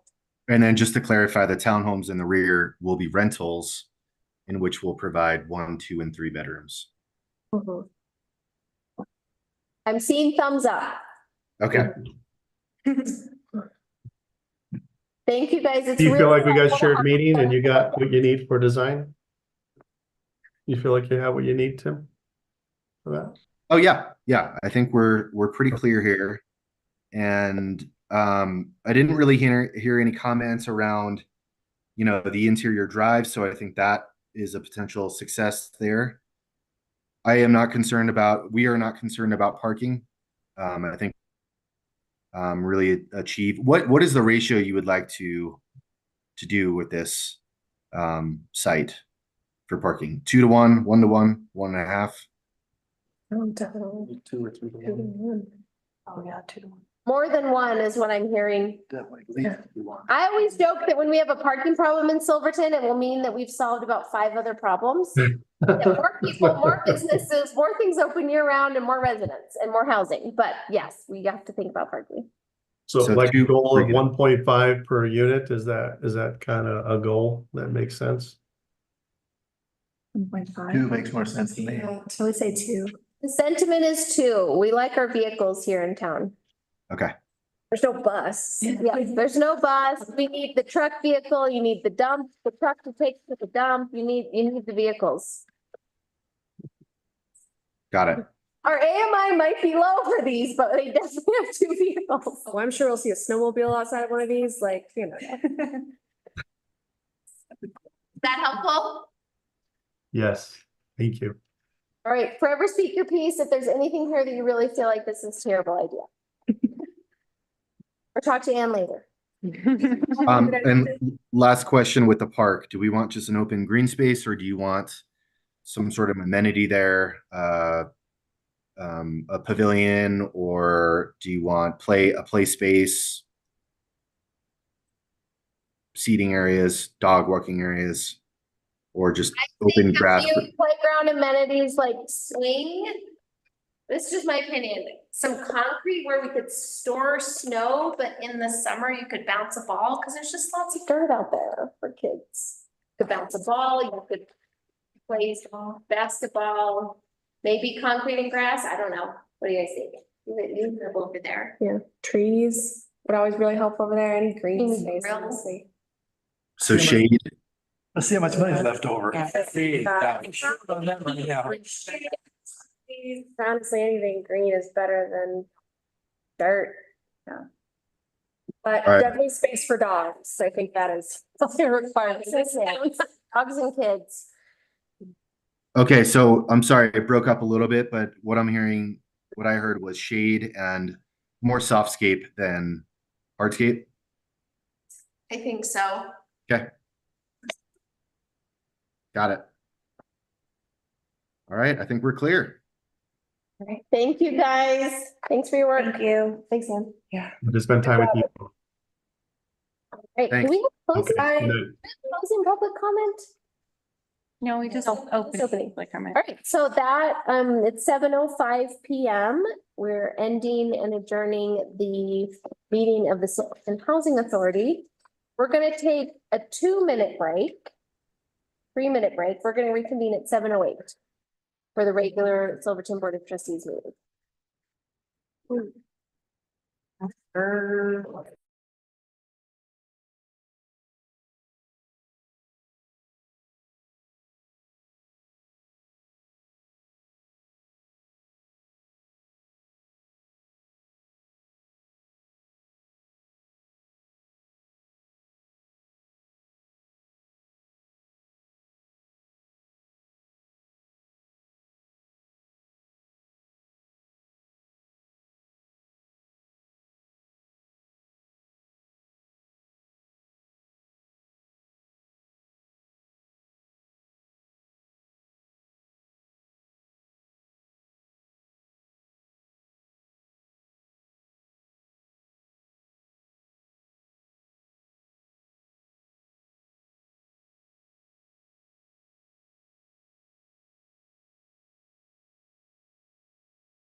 The time is 7:11, ironic.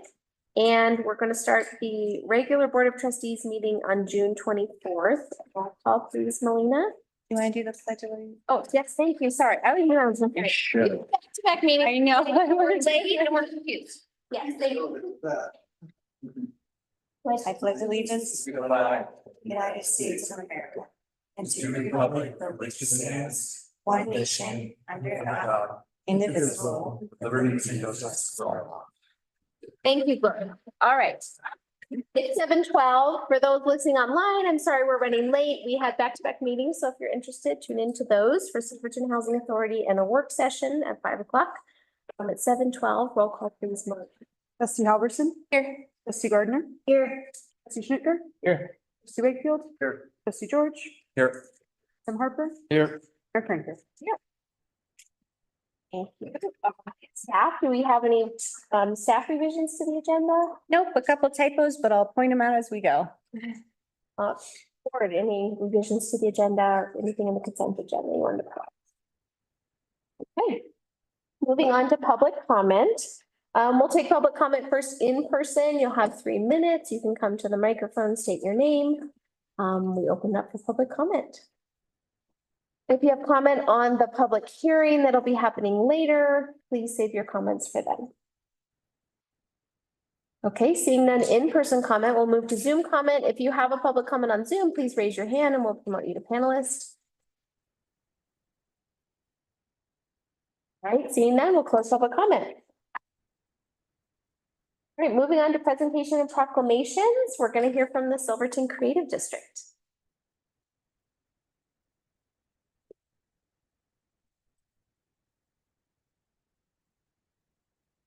All right, I'm ready whenever you are, Melina.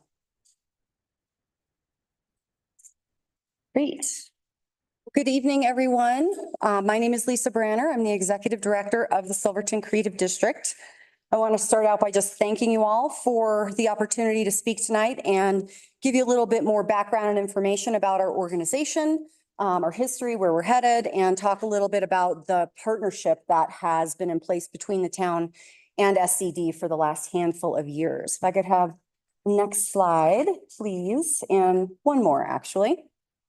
Great. So the Creative District is a nonprofit organization founded in 2019.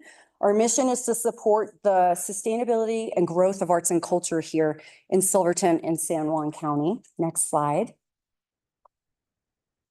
And we have an 8-member board of directors. And I have just recently become the first paid staff member of the organization as the executive director. Formerly, I was the board chair and also a founding member of the organization. We've got 3 of our board members in the audience here tonight. Lori is our board chair, Wes is our treasurer, and Phil Antonelli is one of our newest board members. So we are growing. These 8 people are very dedicated. They spend a lot of time and energy helping execute our programs and provide leadership to the organization. Next slide, please. All right, we've got a twofold goal in everything we do. First and foremost is we are looking to enhance quality of life for the people who actually live in our community. Secondly, we are looking to diversify and strengthen the economy here.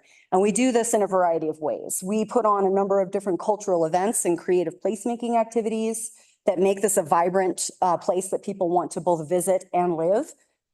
We engage in a lot of different collaborative projects, mentoring, and also work with our creative community on business development for those that are trying to make a living off their art here in town. And then we engage in destination marketing efforts. So we are actually advertising the creative aspect of this community to a broad regional audience looking to draw people here and visit. Next slide, please. And you can jump ahead one more. Our projects and initiatives. There are a handful of them that we do annually. First Friday Art Walk is one. That happens during the summer on the first Friday of the month. This is actually a national movement. Communities all over the place do this, where they're trying to bring people out, engage them in the creative community, get them to shop local, buy local art. So we do this, outside of train hours to kind of give those galleries a little bit of an extra window for sales. We're promoting the galleries that actually have local art in them. And there's always a variety of activities going on. We do a monthly theme, so I like to think of it as almost like a trick or treating, but for the arts. Kids will go around with a bag to each different participating gallery and collect different things. So this past month, it was creative greeting cards. And so there were all these elements they could create their greeting cards with, and they'd get one item at each place. So driving traffic to the shops, we put out a monthly map, hang pink flags up to make it really obvious who's participating. And we've been partnering with the 9318 Collective and the Powerhouse on these events the last couple of years. Next slide. Summer Sounds is probably our best known event, and this is a great partnership between the town and the Creative District. We actually produce the series, and you all are the presenting sponsor and provide funding and other support to make it happen. We bring in nationally touring artists, and then we also give back to the community by hiring local musicians to play as opening acts. And this is happening every second Friday, June through September. Last year, our attendance was up 25% over the previous year, with over 1,300 people turning out for concerts, over 400 in Memorial Park in the September concert. If you were out there, you could see it was quite a large crowd. People were having a great time. These are free events. While they are designed for locals, they do also attract regional visitors, and we're seeing people come from Farmington, Montrose, Telluride, even sometimes as far as Grand Junction to participate in these events. So we do them on a Friday, hoping that people will stay the weekend, continue to stay, play, spend money here in town. Next slide. Silverton Creates. This is an event we started 3 years ago as sort of a revival of the arts festival that used to happen in the community many years ago. And it's been evolving every year. We're trying to really nail it and get it to be authentic to our Silverton arts community. So we made some great strides in that direction last year. We had more than 30 unique events happening over the course of a 3-day weekend and over 640 attendees. And that was just a 3-day event. It was jam-packed. It was almost a little too much. So this year we're spreading it out over a full week. And we'll kick it off with our final first Friday of the season in September on the 6th. Hopefully going to be also producing a jazz concert in Anisi Park in conjunction with Parks and Rec. Sarah Fredine has been working with me on that one. We'll have crowdsourced events happening throughout the week. So individuals or organizations in the community bring their own things to the table. So we know, for instance, this year, the Historical Society is going to be doing their anniversary celebration. We're going to be partnering up. The Chamber is has an event happening that week to do a film screening event. So that's still taking a little bit of shape, but there'll be a full schedule of events all week long that we promote regionally. And then we'll wrap it up the weekend of the 13th and 14th with the final Summer Sounds, and then a full day makers market and music and activities all day long in Memorial Park. So it's going to be really fun. We're excited and hoping to see that grow again this year. Again, it's marketed to a regional audience. Last year, we even had Spanish language ads running on the radio stations up in Grand Junction. So next slide, please. The Anisi Park grand opening last year, not one of our normal anchor programs, but it's something we partnered with the town to produce. And we actually scheduled it to dovetail with that arts festival just to amplify both things. We had performances in the park. The street fair was happening out front, dedication ceremony with members of the Anisi family as well as town officials. Silverton Family Learning Center did a pancake breakfast, and I think it was rather lucrative for them. And we had great, robust attendance for all of those events as well. Next slide, please. Mistletoe Market is our holiday craft bazaar, and that's just a great opportunity for locals to come out and share some holiday cheer, and then also support local vendors and local makers buying their last minute holiday gifts. So we do that the second Friday in December typically. Next slide. And partnerships are super important to our organization. That's part of why we exist, is to promote and help fledge other creative endeavors. So a couple of good examples I want to highlight for you. One is Mountain Film on Tour, if folks are familiar with that. We don't actually organize it, we just support. So Brendan Getz is a local here who has organized that event. He came to us a few years back and said, you know, I want to do this. I don't even know how to approach it. So we provided some mentorship around event planning. He utilizes our 501c3 umbrellas for his fundraising. And we just support any way we can. And that's been tremendously successful. It's sold out both years that it's been offered. I think the audience size doubled last year from the first year. So anytime we can take a fledgling event like that and help it succeed, that's part of our mission. It's part of what we do. Another partnership I want to highlight is Silverton School. We had grant funding that we were able to develop a ceramics program for their kids over there and partner up with the school to get the school kids into a ceramics studio, buy supplies, and actually create a really sustainable pottery program at the school. And lastly, most recently, probably San Juan Development Association, their Art Through the Seasons project. So that's the artwork that's in the vacant storefront windows. And brainstormed with us around that. We figured out how to help her structure that to have a very successful project. So just a few examples of how we partner up with other organizations and promote arts in general in the community. Next slide, please. We have a number of initiatives to support our local creative community as well. Artist memberships are free for anyone living and working in San Juan County. And we also provide the opportunity to have a listing in our online directory at no charge. We discount any vendor fees for our local artists. In the last year and a half, we've been hosting quarterly meetups for the creative community to help spark collaboration and inspire them to work together. And then we also produce every year a printed artist brochure that's distributed all around town, and that drives traffic into the galleries again and hopefully sparks sales for some of the local art. Next slide, please. Another community service we offer is an online community events calendar, and this is free for any type of event in San Juan County. We've been partnering with the Standard to have this little graphic that you see placed in the paper every week. So folks that are looking for what's happening around town have a spot to go and find it out. Anyone in the community can submit their event ideas, and it's intended to be a companion for the Chamber's calendar, which is more focused on the big anchor events. So like Hard Rock or Iron Horse. We're doing pretty much the minutia and everything soup to nuts. So when are yoga classes happening? What does the library have going on? You'll find all of that on our calendar. And like I said, all community members are welcome to submit their ideas for inclusion on this calendar. Next slide, please. So what is a creative district and why does it even matter? We've talked a little bit about our programs, but next I want to talk about some of the impact that a creative district can have for a community like Silverton.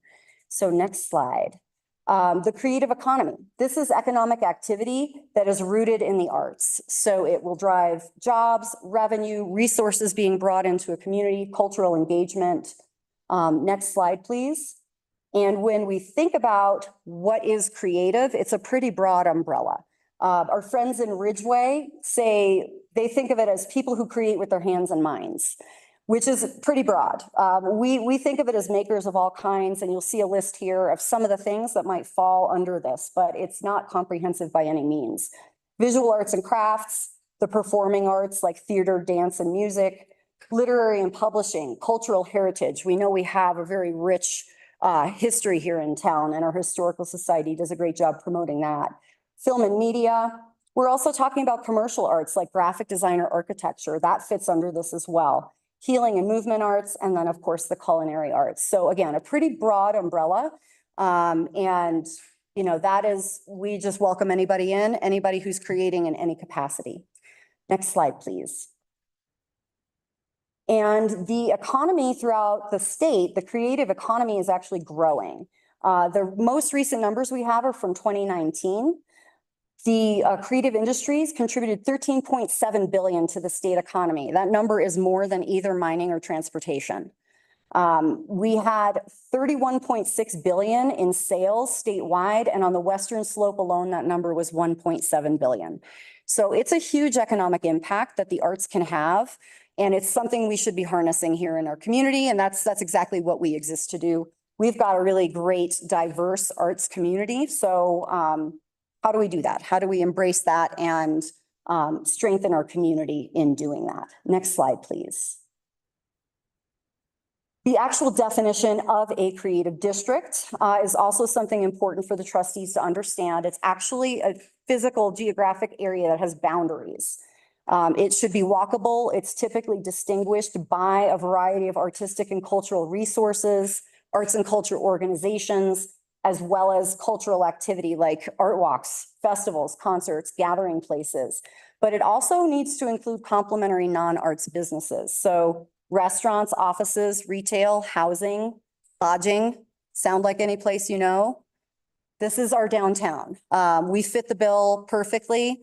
And so it's kind of a no-brainer for our community to embrace this concept. Next slide, please. The Creative District Program is actually a program administered by the State Office of Economic Development and International Trade to certify communities and recognize them for their contributions to the state's economy. So the goal of the program is to increase jobs, incomes, and investments in those creative places.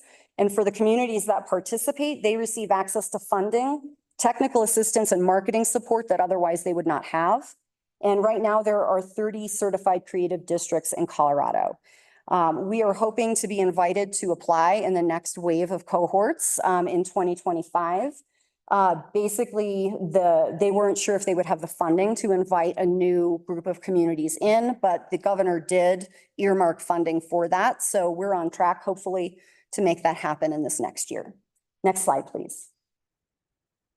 And, again, back to the point of why should I care? We are looking to establish Silverton as a creative destination and a hub of activity that people will want to visit, but also make it a more appealing place to live. So all of that, contributing to a year-round economy, contributing to year-round population. Those are some of the goals and some of the reasons why this matters to our community. Next slide, please. We're going to breeze through a little overview of the certification process next, if I could have the next slide. So this application is by invitation only. And we have been communicating with our partners at the state for several years now. They're aware of us. They know that we want to apply, but there are a couple of prerequisites before you can do so.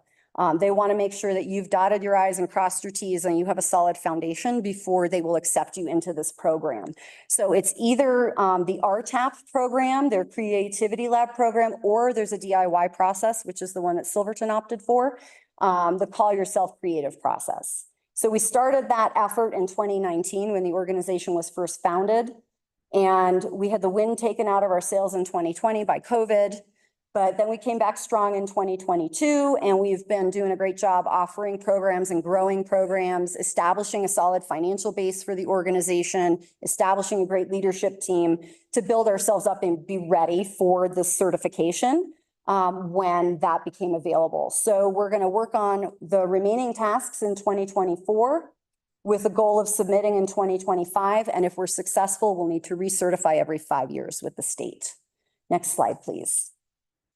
So they have 3 stages that they break this DIY process into, and we didn't do it in a linear process. We've kind of jumped around from one stage to the other, but we're working on checking all those boxes.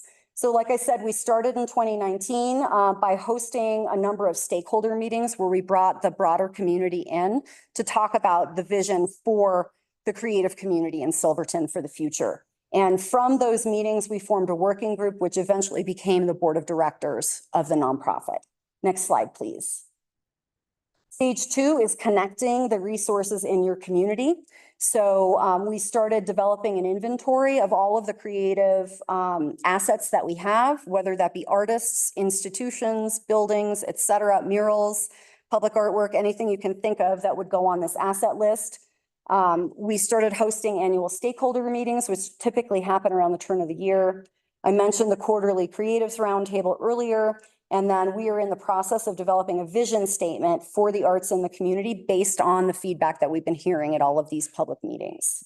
Next slide. Stage 3 is activate. Obviously, we've got the 501c3 status. We've developed some robust programming. The next real big task on our list is a strategic plan, which will help us develop a roadmap and goals for the future. It's also going to map out some sustainable funding options for us. That's a big concern, of course. And then I mentioned staffing. One of the prereqs before you're invited to apply is you need to have paid staff. And I think the reason why the state requires that is they want to make sure that you are going to have the longevity and success, and they often see volunteer organizations just lose steam. So that's a requirement. And then we're working, like I said, on completing the last items in our checklist before we apply. Next slide, please. So next, I wanted to talk a little bit about the partnership between SCD and the town as it has existed and the potential going forward. If I could have the next slide. And just to preface that by saying I've done a lot of research and spoken with a lot of different creative districts around the state to find out what they're doing and how it's working for them and what model they have adopted. And quite honestly, every community is different. So what they're doing is different. Each community is unique. In some places, their creative district is actually an office of their municipal government. In others, it's a freestanding nonprofit like we have here. Other communities, it's a branch of their chamber or economic development organization. And the common thread, though, regardless of how they set it up, is that they have a strong relationship with local government. That is absolutely key. And I want to, just in saying that, acknowledge the fact that the town has been an amazing partner to the creative district, and we wouldn't be where we are right now without your support. We are very fortunate to both have town support as well as county support through the Tourism Fund Board. So that makes a big difference. I think when we go to other funders, when we go to the state and say, hey, we want to go through this process, we want to be certified. If we didn't have buy-in from local government, we'd be having a really different conversation with OEDIT right now. So thank you for your support. We wouldn't be here, couldn't do it without you. Next slide, please.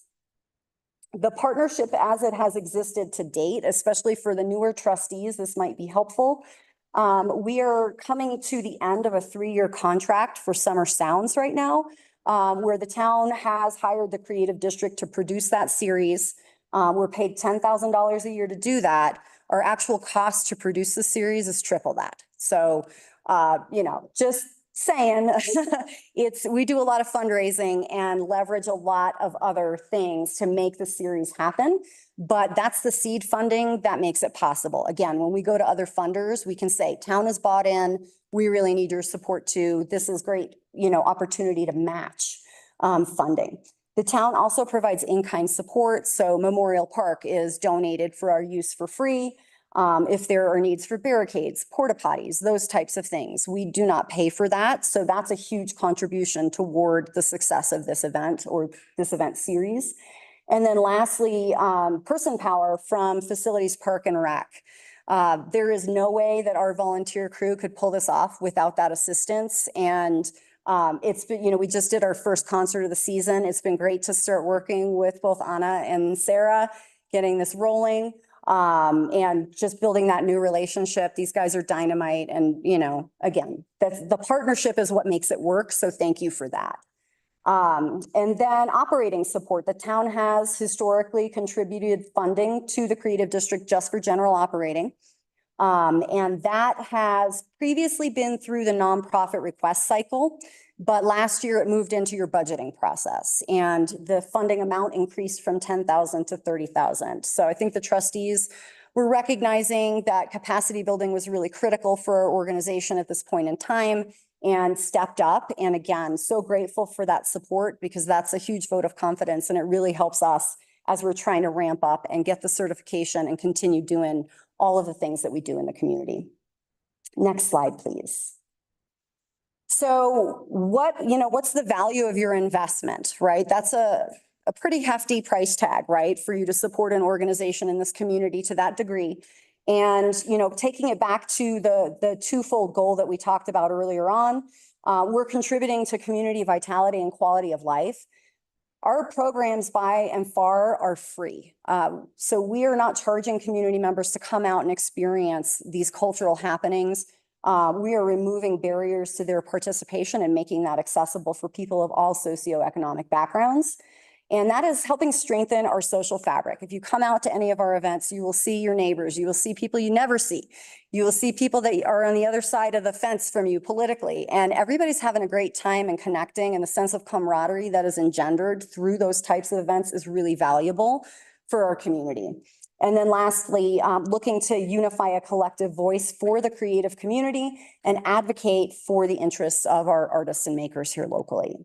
Next slide, please. To the point of the economy, strengthening and diversifying our local economy. Those destination marketing and creative placemaking efforts are bringing people here to town. They're staying overnight. They're eating in our, food establishments. They're staying in the lodging here. They're shopping in our stores. So we're getting the impact from their sales tax and their lodging tax dollars. We are trying to promote our local artists and creatives any way we can to support them so they can actually make a living from their art rather than work 2 or 3 jobs so that they can do their art on the side. We're leveraging outside funding and bringing it into the community from foundations, from state government, from sponsors. And the idea is that we're recirculating those dollars locally. So we're paying local graphic designers, we're paying local musicians, we're purchasing supplies locally. We are putting talent up in local hotels, et cetera. So those dollars come here and stay here and recirculate here. So that's also building the economy. And the benefit then is for all of our local businesses, not just the creative ones. Next slide, please. So going forward, I can't stress enough that capacity building is going to be really critical for our longevity and success as an organization. And the town has demonstrated amazing thought leadership and vision on this to date. I would encourage you to please continue being visionary when you think about the role the arts can play in this community. We would hope to see a renewed contract with the town with sustained support for both summer sounds as well as our general operating going forward. And then also, I would task you with thinking creatively about other resources and supports the town can offer that may not be monetary. There may be other ways that the town can support our efforts so that we can all be more successful going forward. Next slide, please. That's what I've got for you all this evening. Thank you so much again for the support and partnership. We truly would not be able to do what we do without that collaboration. So it's much appreciated. And I'm happy at this point to answer any questions that the trustees may have. Or take any accolades that you want to send our way. Thanks, Lisa, for kicking that off. It's always great to hear from you guys and see what you're doing. I was just going to say, having had a couple board vacancies, seeing how quickly and easily you filled that with locals is really a great testimony. And even grew the board. We were 5 and now we have 8. So thanks. So, your district. Comments? No questions, just thank you for all you do. You guys are so vital to our community. I think like you highlighted in that slide of how much money exactly the creative industries are putting into the state's economy every year. And that was just in 2019. I bet it's already increased, since then. But yeah, I know for me, I look forward to Summer Sounds every month. You find the best artists. And I really admire how you give a chance for, local artists to perform there as well. Yeah, and for them, it's also professional development opportunity. Like my proud moment was to welcome Fox Hunt onto stage to open the series this year. They members of that band closed out the series last year, and Hunter, if you know him, just sang one song with them. They had just met, and now they're gigging all over the place. It's amazing to watch the trajectory of that local group and how, giving them that opportunity actually has turned into something where they're getting paid to perform all around the region. So pretty cool. I would say plug the community calendar because I get just community members why? I never know what's going on. I'm not on Facebook. What's happening? And so I think that's such a great resource. Thank you, Lori, if you're still updating it. I just went on there and I had forgotten that it had stuff beyond creative stuff. And so I think just reminding ourselves that if we want to know what's happening in Silverton, check out that. And so that it becomes a resource of record that people look to. Yeah. I will start spreading the word. Awesome. Yeah, we're trying to get the word out, thus the partnership with the Silverton Standard. So it's in there every week. And, you know, part of the success of that, it relies on community members to submit their information to us. We try our best to pick up on what's happening, and Lori does an amazing job keeping that up to date. But, you know, we miss things sometimes. So, you know, I encourage community members as well. Go on our website. There's a nice little online form. You can submit your information and we'll get it up there. Don't make Lori track you down. Got a lot on there, Lori. I'm very impressed. Great, thank you. All right. Thank you. Thank you all. Have a great night. Thank you. All right, we're gonna move on to 4 new business. First, we have 4A, a public hearing. A request for exterior building alterations on existing commercial structure within the architectural overlay. Review overlay district and historic overlay district located at 1337 Green Street. Remind me, we're gonna have staff presentation, applicant presentation or comments, and then public comment, and then trustee discussion, right? Our public review process, great. Elena, can you And just so trustees remember, we are welcome to ask the applicant questions as we have our deliberations and our conversations. Great, we will have Chris start us off with the staff presentation. Good evening, everyone. Could you all see my screen? Ken? Perfect. Hold on one second. So, as mentioned, the first application for y'all tonight is for exterior building alterations on an existing historic structure located at 1337 Green Street. The site is located generally north of 13th Street between Green Street and Reese Street. The applicants and owner are Shane Furman and Lauren Liu. It is within the BP zone district and in the A-Rod and historic overlay districts. All required documents and materials were submitted and fees have been paid, and the public notice requirement has been met. We received 1 public comment regarding this application. The comment is in general support of the proposal with the recommendation to follow the guidelines of the United States Secretary of the Interior's standards for rehabilitation. The complete public comment has been provided to you all tonight in tonight's packet. We'll give a brief overview of the comments. The first comment or recommendation was the 1-story aspect of the building should be preserved through the use of a 15-foot second-story setback instead of the 10-foot proposed, and include architectural detailing to minimize the visual appearance of the addition. Secondly, the cornice proposed on the second-story east facade does not appear compatible with the building's simple detailing.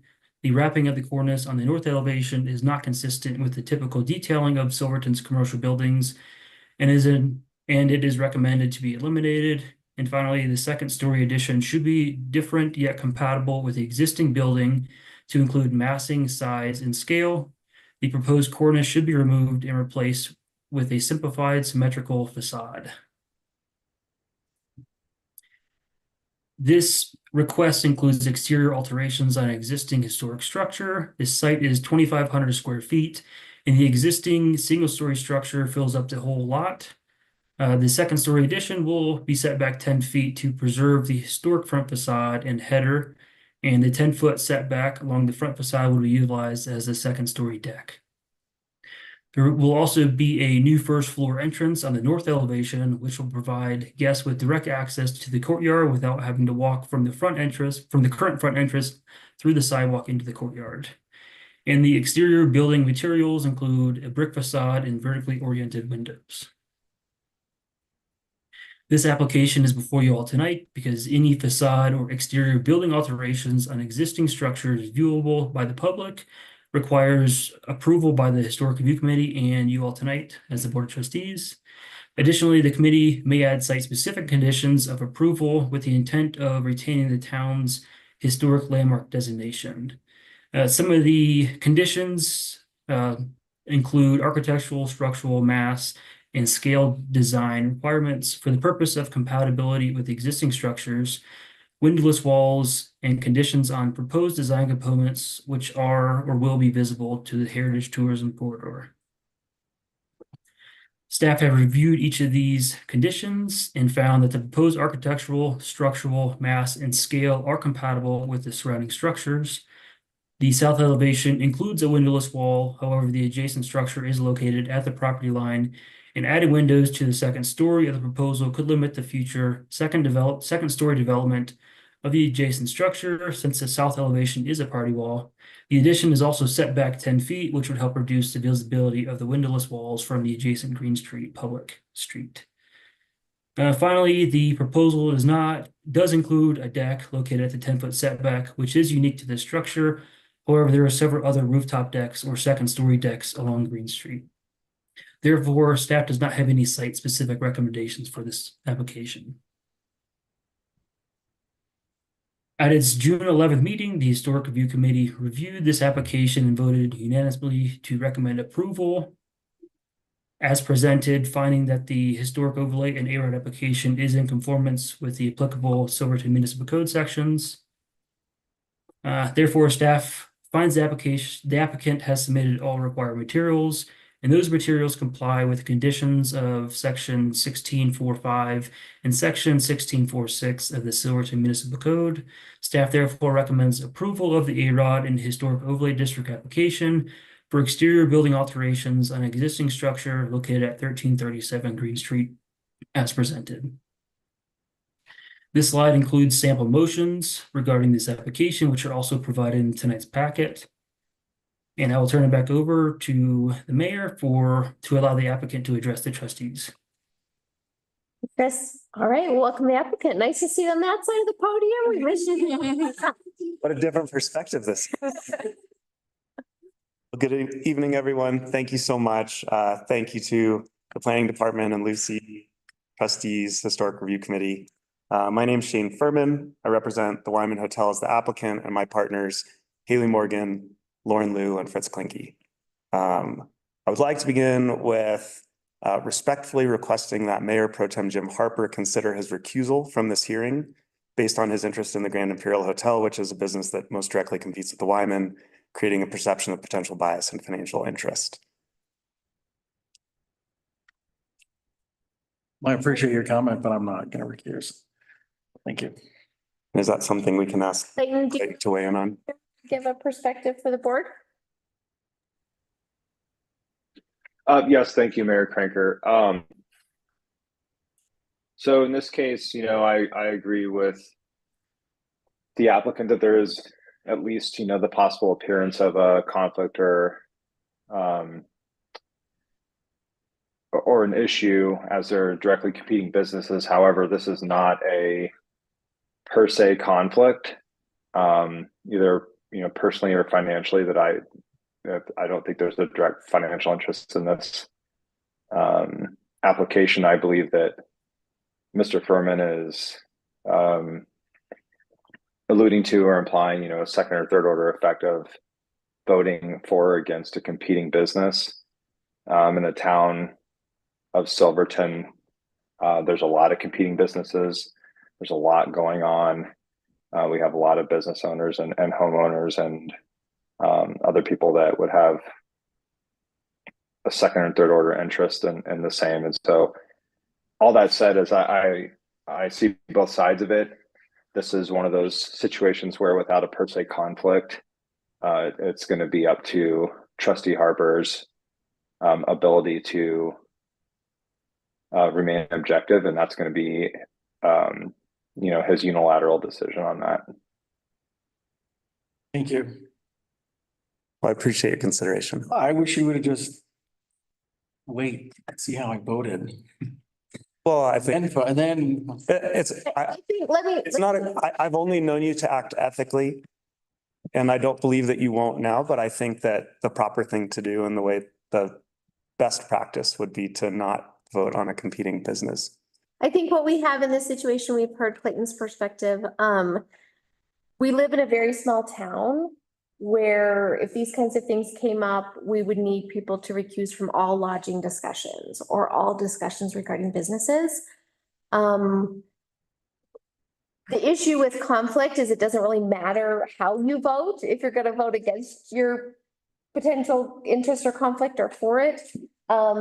And so I think I would go with Clayton's feedback that this is not a per se conflict. There is that, and the conversation has been had. Trustee Harper's acknowledged it, and so I think we'd love to hear it. I'm happy to move on, and thank you for the consideration. So first I have a letter from Lauren and Fritz, who weren't able to be here tonight. As restoration, and I'm speaking on their behalf, I use first person I a bunch of times in that letter. As restoration contractors in Silverton and surrounding areas for over 50 years, we would appreciate your consideration of this letter regarding the development of the 8-Ball property and the related areas. It has been our goal to save, recover, rediscover, and encourage new building and renovations in the business district, as well as the residential areas where possible. We have worked with the San Juan County Historical Society in providing recommendations and advice on historical structures, as well as the state, both in consultation and also in state-funded projects. We've been directly involved with 8 storefront restorations on Green Street and 1 new building, which are most directly related to this application. We restored the handlebars, Adelaides, and 8-Ball storefronts and facades to the original architecture after fires did extensive damage to all 3 buildings. The Exchange livery known as the Great Divide, the French Bakery, which is now the Teller House, the Pickle Barrel, the Silverton Standard and the Minor, the 8-Ball, and the Lemon Tree building storefronts were restorations to varying degrees and reestablishments of the storefronts from photographic and forensic evidence. Medley's Ice Cream Parlor building is a newer period structure of the 70s, which we designed in sympathy with the period Victorian architecture, the 1880s to 1920s. For the 8-Ball building, the storefront was rebuilt after 2 events destroyed the building, leaving only the 2 side-bearing walls, the steel framework, and some upper masonry on the street storefront, and nothing of the back alley wall. The first event was a collapse of the roof and some floor damage due to snow overload on the roof. The accumulation of snow in the water from thawing damaged the bowling alley, and as a result, the bowling alley was dismantled.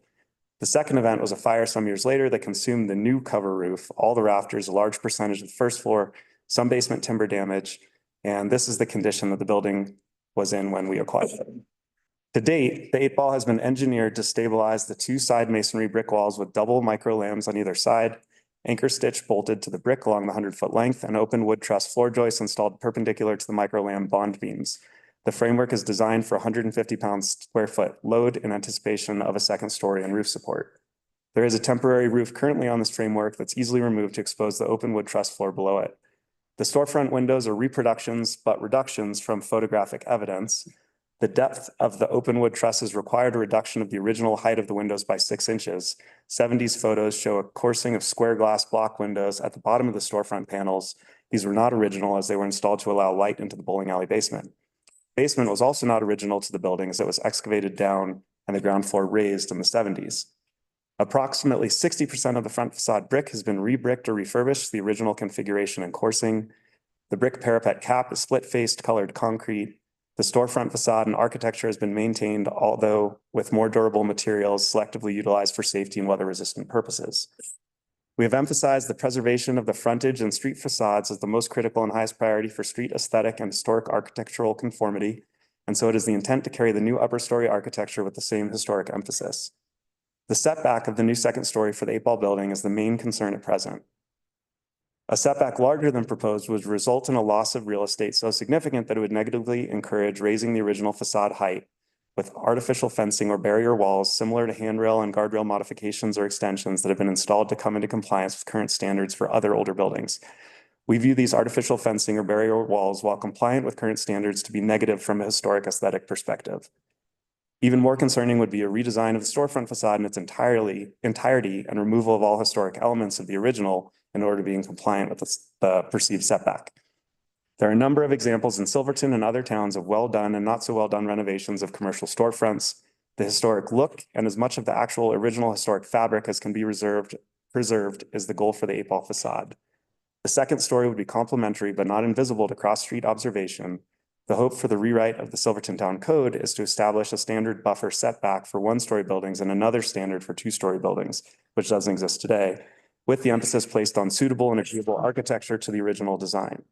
Casual observation from the street by pedestrian or vehicle viewing suggests to us that a 10-foot setback would delineate a new structure adequately from the original or a restored storefront. This setback would also provide an adequate buffer space for second floor occupants to be hidden from street viewing. The preservation of historic buildings and the architectural designs dating up to the 1920s has been our highest priority and encouragement. We realize that preservation of the buildings will entail the ability to be viable and successful for the occupants of the buildings. Finding that common ground is what we hope to develop and be able to apply in future projects. Respectfully, Lauren and Fritz. And then they also, because we got the letter from Mark Rivas more recently, they provided a response that's shorter than that one. With respect to the letter received from Mark Rivas, addressing the architectural aspect, there are several significant Main Street structures that are prominent historic structures. Many lesser buildings infill the lots as historic backdrops. There are mixed architectural elements, some new and some restored or variously renovated. With the lower profiled buildings, we have pretty much ruled out a standardized setback that would render their presence invisible, so the actual distance of a setback is arbitrary relative to each case. The most important question is the architecture, which I contend should remain consistent with the building in the period of the Green Street Business District's early developments, which is the 1920s and earlier. The question of imitation should be weighed against complementary and appropriate historic design. My personal feeling is that, this is still Lauren and Fritz. My personal feeling is that the new building features and designs incorporate original architectural elements to maintain the period profiles and become less of a modernized or stylized distraction. Simplifying the proposed new cornice is workable as suggested, but I believe the use of similar masonry materials for the new upper story front is appropriate as I rebuilt the original first story with those same materials. The turn to the north has no precedent or Secretary of Interior guidance, as those guidelines don't refer to zero lot line structures, normally reserved for corner and or standalone estates. We have utilized photo framing to exemplify and photo cropping of a street view to represent the visual capture. We did evaluate the possibility of a 15-foot setback. What we found was that the difference between the 10-foot and 15-foot setbacks from an exterior visual perspective is immaterial. We provided 3D renderings to the planning department of what a 15-foot setback looks like versus a 10-foot setback. And I don't want to speak for them, but everyone at the time agreed it was nearly impossible to tell the difference regardless of what angle you looked at the building. In addition, the primary visual impact is a view from the north looking south from the Wyman across the courtyard.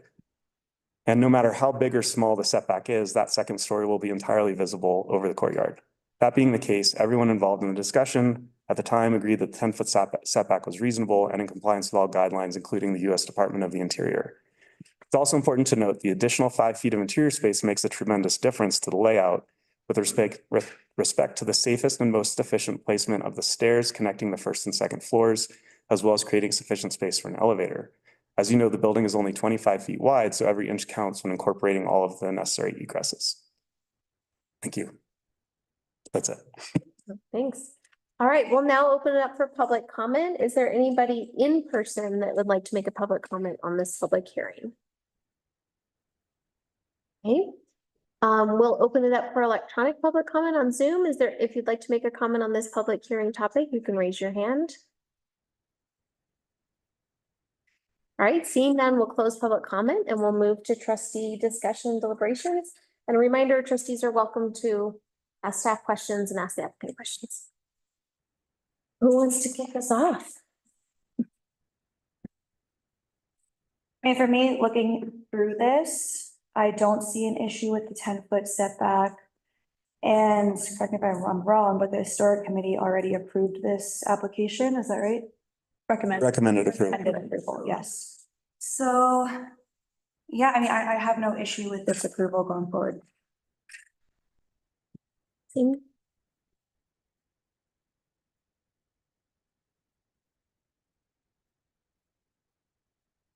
Yeah, one of the questions that I had at the historic review committee conversation was about handrails and those features on the upper story deck. So I'm happy to hear that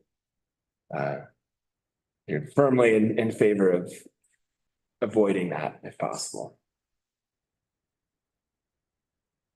Is there any other discussion?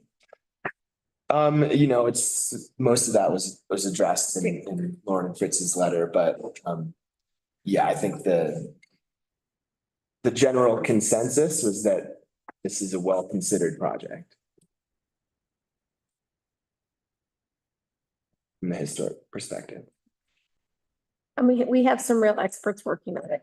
Yeah. I mean, that was my thought, is that this application appears very thoughtful, locally contextualized, thorough. I think we're really lucky to have applicants like Lauren Lou and Fitz Klinke that have put this time into it now to carry it forward. I think for me, it's a huge benefit to see a vacant unit becoming filled. I mean, one of the things I think we can really do in our community is to see those spaces utilized and to not have people drive down Main Street and you're like, wow, that's vacant storefront, that's vacant storefront, that's vacant.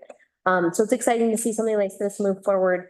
And I felt like with staff's review and with your guys' submission and Fritz and Lauren's comments, this felt very thorough and that the considerations were thought of. I think too, just a reminder to the public and to ourselves is that in our current code, we're really directing applicants who go through this process to pay attention to the builder's handbook and the preserving Silverton document. So while we love the department additional documents that were cited by the commenter, and I thought those were super helpful and detailed, and I appreciated those. I think what we have in front of us really meets the code requirement of what we have in our historic review application. So I think it's exciting to see it get built out. And I agree that when you're using such a narrow space, not adding stringent requirements that reduce the financial viability of a project or potentially delay it or cause it to not happen. That's where I approach this is in general, when it's as thorough and detailed and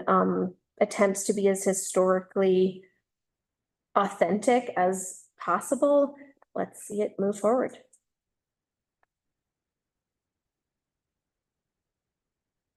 Okay, that's fun, Tim. Got a question on your land use application. It's a type of action requested and there was nothing marked there. Give me a moment, I'll pull up what you're looking at. I think it's on page 93 of the packet, and I think electronically it just doesn't quite appear. Like historic A-ROD review is kind of in different font. Oh, yeah. Oh, sorry. Yeah, that was, he did click that and when it clicked, something happened and the box went away. So what was requested was a historic overlay / architectural review overlay application. Yeah, and that's the only thing we're considering for this. Right.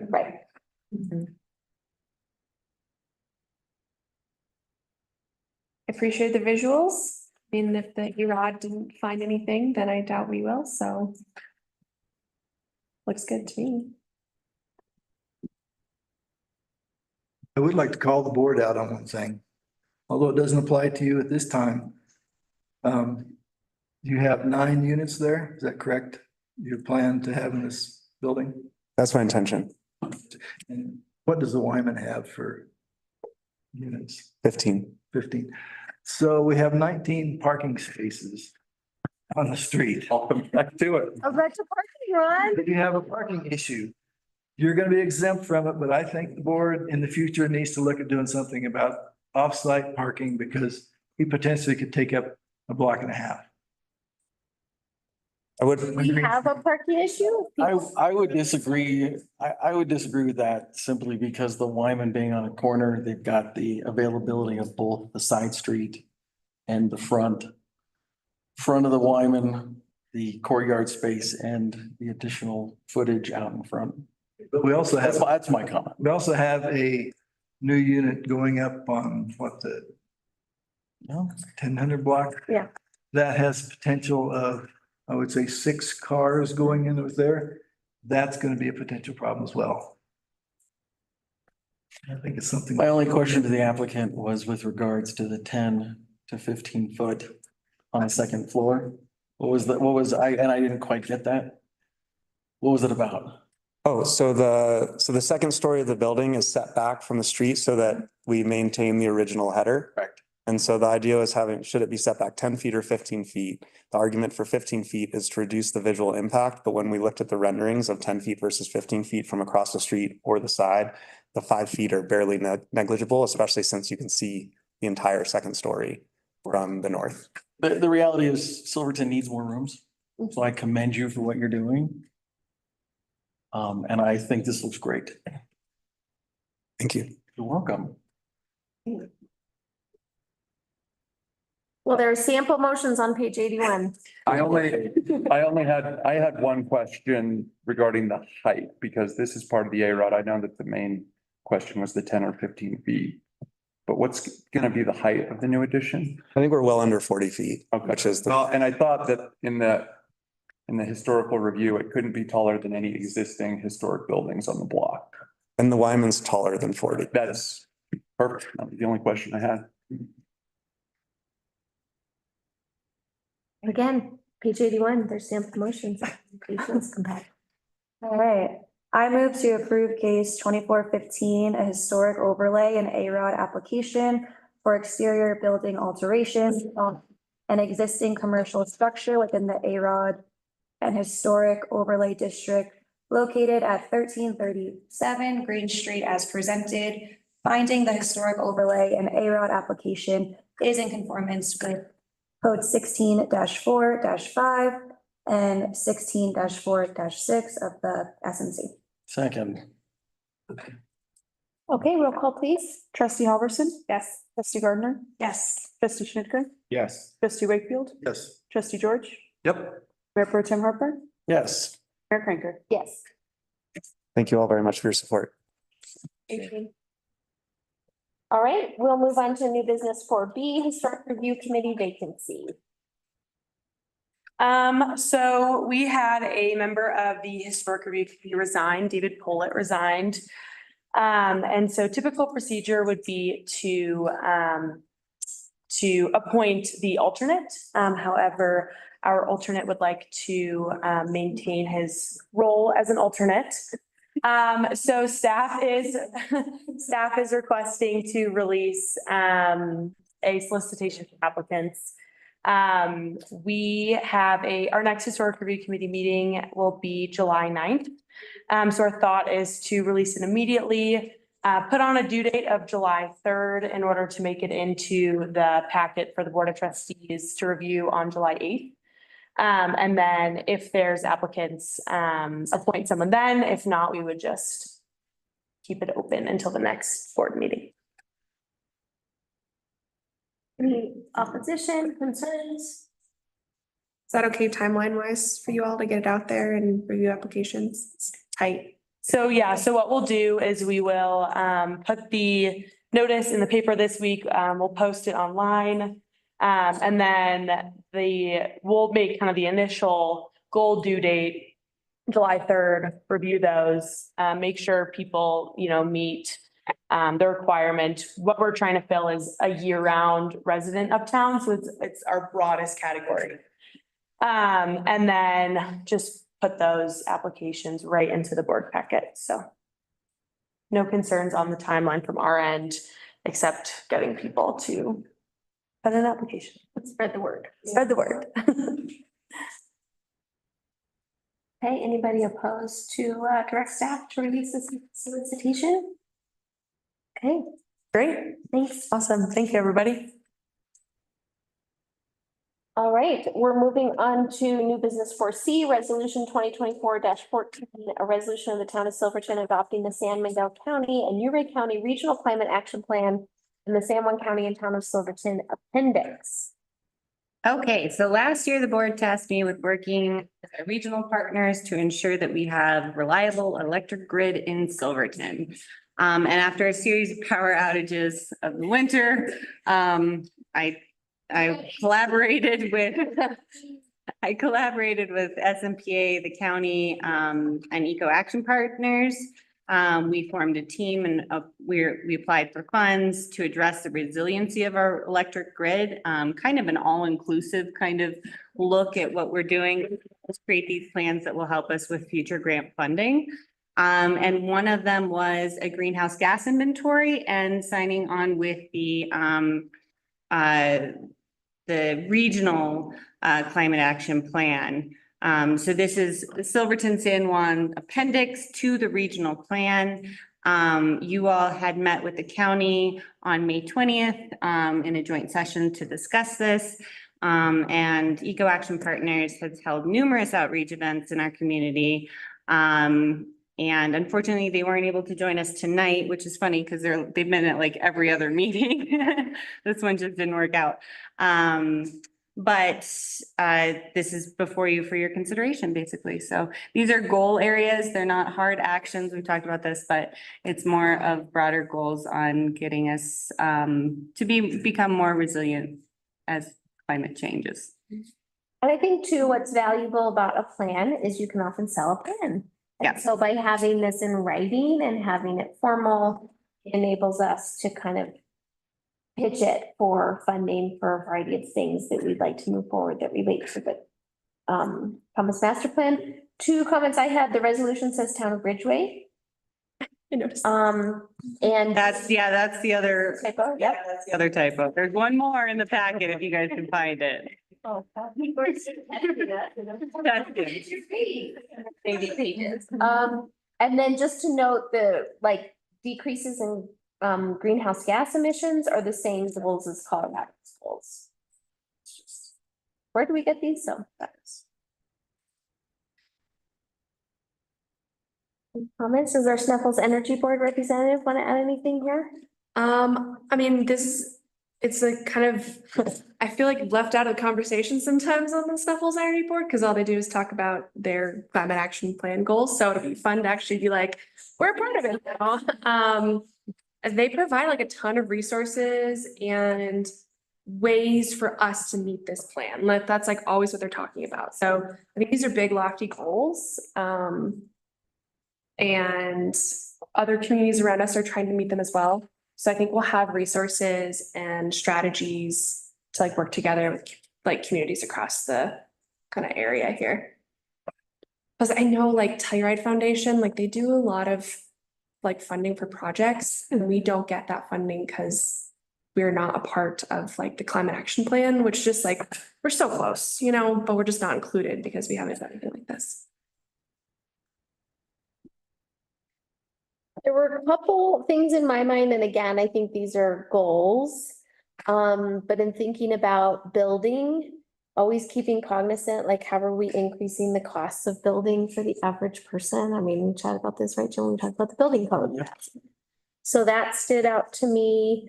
I really appreciate the research, the data, the projections. I think there's also big question marks on growth, right? If our community grows a lot in different ways, that's gonna change energy consumption in different ways.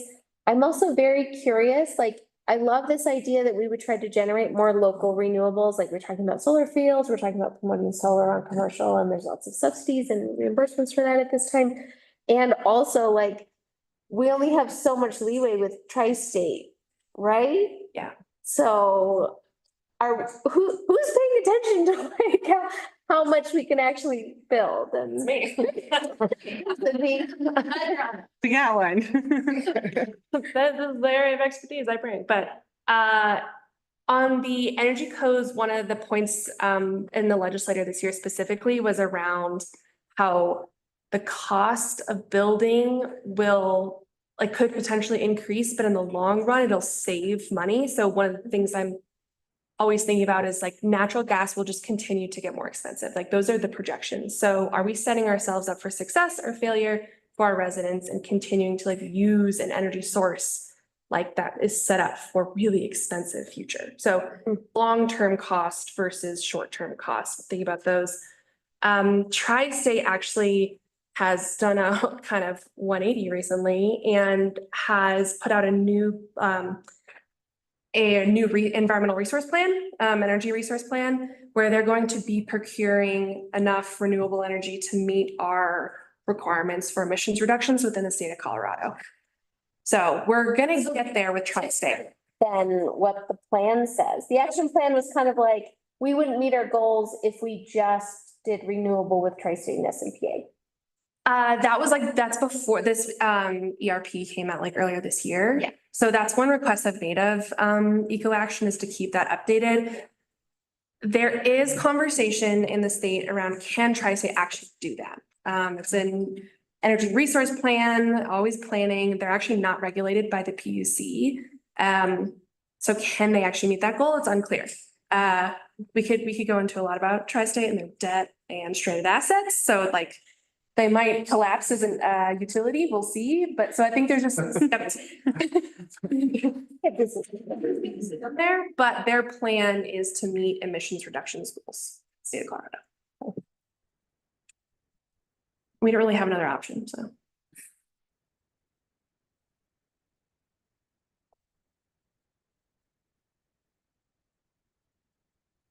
Anything else?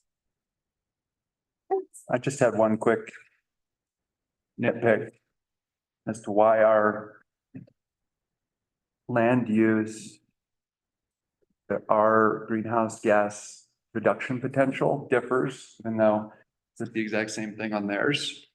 And they can get more greenhouse gas sequestration out of wetlands than we can. Yeah. Double it. Okay. They must have a better map. Email Kendra. Yes, email Kendra. Is on like all of your Friday update emails. They would love your comment. Okay, well, I would entertain a motion to approve resolution 2024-14, a resolution of the town of Silverton adopting the San Miguel County and Uray County Regional Climate Action Plan with San Juan County and town of Silverton appendix. And we're not kneecapping ourselves in any way, shape or form by signing on to this. I understand there's a lot of money out there for grants and whatnot, but knowing that we're trying to encourage certain aspects of our economy, I don't want to do anything to be discouraging in any way. That's been my comment since day one, and I've talked to Emma and Kendra about it.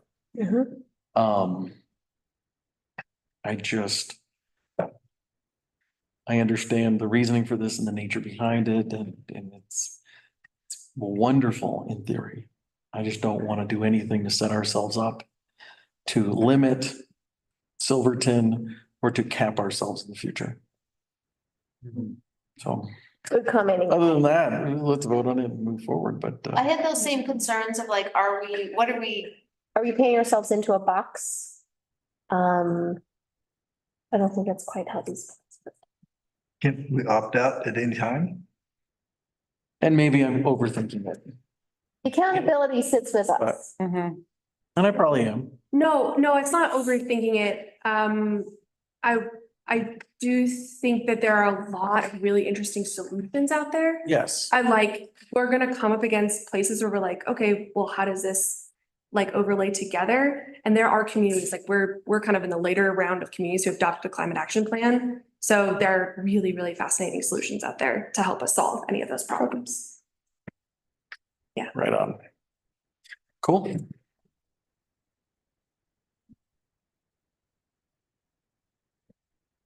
I think we had further discussion, so I would entertain someone else making a motion. Yes, it's on the agenda. I mean, I guess I'll make a motion. That feels right. I'll make a motion to adopt resolution 2024-14, a resolution from the town of Silverton adopting the San Miguel County and Uray County Regional Climate Action Plan, San Juan County and the town of Silverton appendix. Great, well, please, we're on a roll. Trustee Halverson? Yes. Trustee Gardner? Yes. Trustee Chitker? Yes. Trustee Wakefield? Yes. Trustee George? Yes. Mayor Pro Tem Harper? Yes. Mayor Cranker? Yes. Thank you. All right, we're moving on to new business for D, library board vacancy. So earlier last week, Patty Daly stepped down from the library board. That was a really hard decision for her. She really enjoyed her time on the board. She wrote the sweetest letter to Misty. But she's just got a lot going on in her life right now. So we did reach out to the other applicants since we had just solicited for that board, all of which as of today are still interested. So we were able to contact all of them and giving you all the option to appoint someone tonight to fill that vacant seat. There was another typo. Did anyone get it? Didn't resign next year. What happens when Gloria goes to a conference? Someone has to do.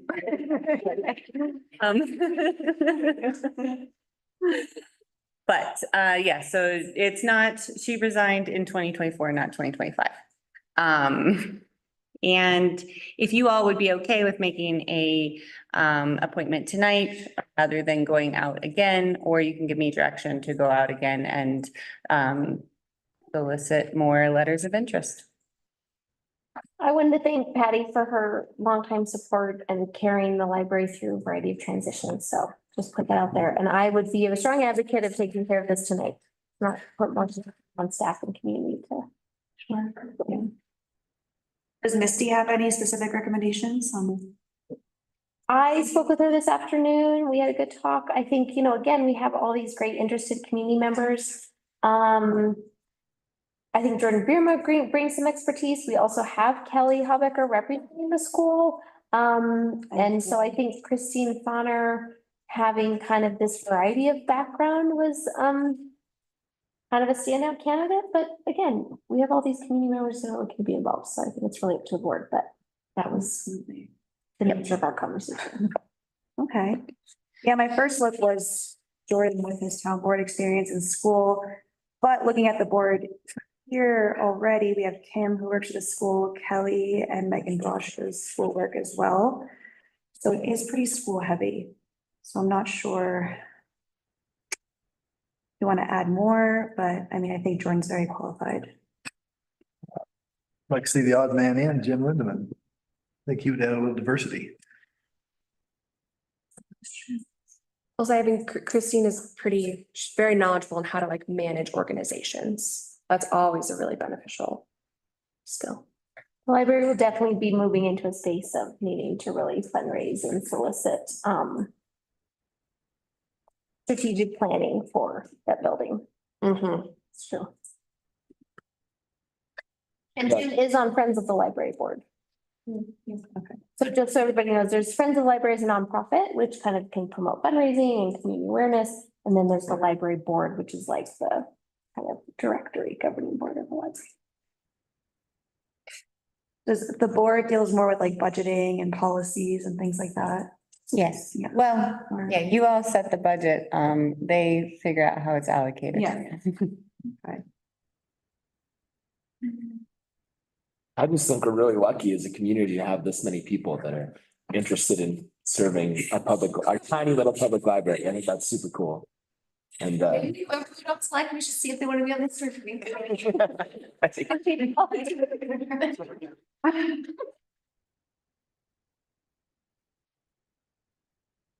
I think we should get in touch with our feelings and elect Bonner. Make a motion, Jim. Go for it. Oh, I'm sorry.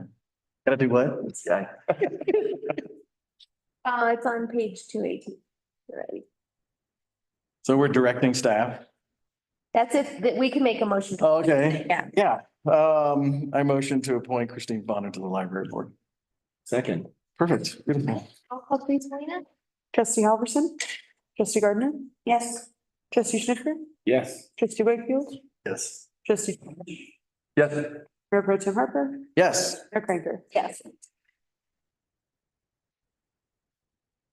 That is a very energetic group of people. Great. All right, we're moving on. I'm moving us along, guys. Moving on 4E, new special event Cruiser on the Rocks on July 24th. Anna. All right, so I have Cruisers on the Rocks LLC has submitted a special event application that will also be named Cruisers on the Rocks. So this is a private event that is specifically for land cruisers. So they've registered online prior to the event. They come up and spend the 24th of July through the 28th at Kendall Mountain. They do camping there and then they ride the trails around the county. Sorry. And they will have their camping fellowship dinner and so on there and come into town and explore the area. And it's kind of like the sister event for Hundreds in the Hills. Thank you. Look like we have all the applications here, the insurance information. I have one question for staff about how we manage camping at Kendall these days. I know for Hard Rockers and then for this. Do we provide staff support for like porta potties or do we require the events to rent them themselves? Wow, what are we doing these days? So they will be renting the porta potties themselves. Okay. So, and then they have access to the facilities inside as well. Yeah. So they rent the whole entire field for camping. They have to have the camping permits for all the vehicles there, so. That's right. I know it's in the event guide. I just haven't read it in a long time, so thank you for keeping us updated. So trustees, since this is a new event, this isn't in the consent agenda, like you would typically see many of our recurring events are in the consent agenda. So chance to review for any concerns or questions. It looked like we had the approvals and reviews from appropriate first responders, all of that. So any comments or concerns? Or questions for Anna? Yeah, maybe this is in the event guide, so you'll have to keep me updated. So they'll be camping on like the kind of lawn then. Yeah, the south field, Right. so. Yeah, I'd be worried about like, I don't know, damage to the grass or anything like that from their vehicles. No, okay. No, I mean, it's always been used for camping and Yeah, for different events for Hard Rockers, all that, so. okay, It's great. been utilized for. Not a new use. Is this a distant cousin event of Hundreds in the Hills and the other Yes. tours and all that? I think so. Yeah. They ain't done this. Yeah. We love these people. Yeah. And here. They checked athletic on their event. Me? I don't even drive that far.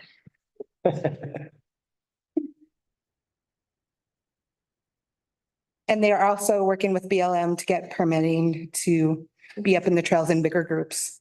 So that is one concern Bruce had, so I asked them and. How many people are they expecting? 80 or something, 180. Oh, wow. I see that somewhere. Yeah. I tried to find, I couldn't. Are you? Oh, yeah. I don't. On page 224, number of Hidden participants, number. volunteers should be around 108. Yeah. And the eventual application. Yeah. You see an increase, Jim, in the hotel reservations for those dates? No, yet. We as a community uptick in lodging during those. Very nice response. Until he's done this a while? Yes. Yeah, no, these events are really good for the community and I think it's nice to welcome these folks back because they were good. Not only for the community, but they took care of the facilities, they took care of the backcountry, didn't tear anything up. They're very respectful. Mhm. The only thing I see we might need to do is protect the area where we're working on the new deck. We put some barriers around that while they're here. Well, the deck should be finished by Oh, good. the time that they're here. Right. Even better. Yeah. July, right? I went by. Yeah, they'll be here July 24th through the 28th, and the deck should be finished by around July 4th weekend. Oh, good. Perfect. Yeah. The initial estimate was. We're gonna have Lands Cruisers, the Volkswagens at 4th of July, the minis are coming to town, coming around town. We got Yeah, the mini. Yes. So the options for trustees are approve or deny the Cruisers on the Rocks event or approve with conditions. Make a motion to approve the Cruisers on the Rockies event. Second. Great, roll call please, Melina. Done. Trustee Halverson? Yes. Trustee Gardner? Yes. Trustee Schnitger? Yes. Trustee Wakefield? Yes. Trustee George? Yes. Mayor Pro Tem Harper? Absolutely, yes. Mayor Cranford? Yes. Thank you all. Thank you. Thanks, Anna. All right, we're moving on to new business 4F, which is just so appropriate with all these new business things. Regular meeting agenda proposed changes. Yeah. Need to preface this? I have been evaluating over the last 3 years on how to slow things down a little bit and make it a little bit more manageable for myself, especially and staff. When I first started, I saw the need to get a lot done quickly, and that was essential at the time, but also led to unreasonable hours that I worked and that I had our staff work. So in my attempts to slow this down a little bit, my first proposal in this memo is to only have new business during the regular meeting on the 4th Monday of the month. So only once a month have new business rather than keep on adding new business every 2 weeks. And you're kind of in this cycle of always being behind. So I'm nervous to present this to you all because I don't know if it's going to take staff some training to do this, because right now we're like, oh, throw it on the next meeting, throw it on the next meeting. And it hopefully what it'll do, it'll slow us down and be more methodical on what we bring to you all, and better prepared for what we bring to you all as well. My goal has always been to do more slideshows, more visuals, more graphics for you all to be able to digest the information. We really have not had the time to do that. It might take a little adjustment in this next month to do because we already have July set for some meetings. But hopefully implementing in August if you all are. I see Clayton's popped up on video. Clayton, do you want to add anything about meeting structure and policy changes?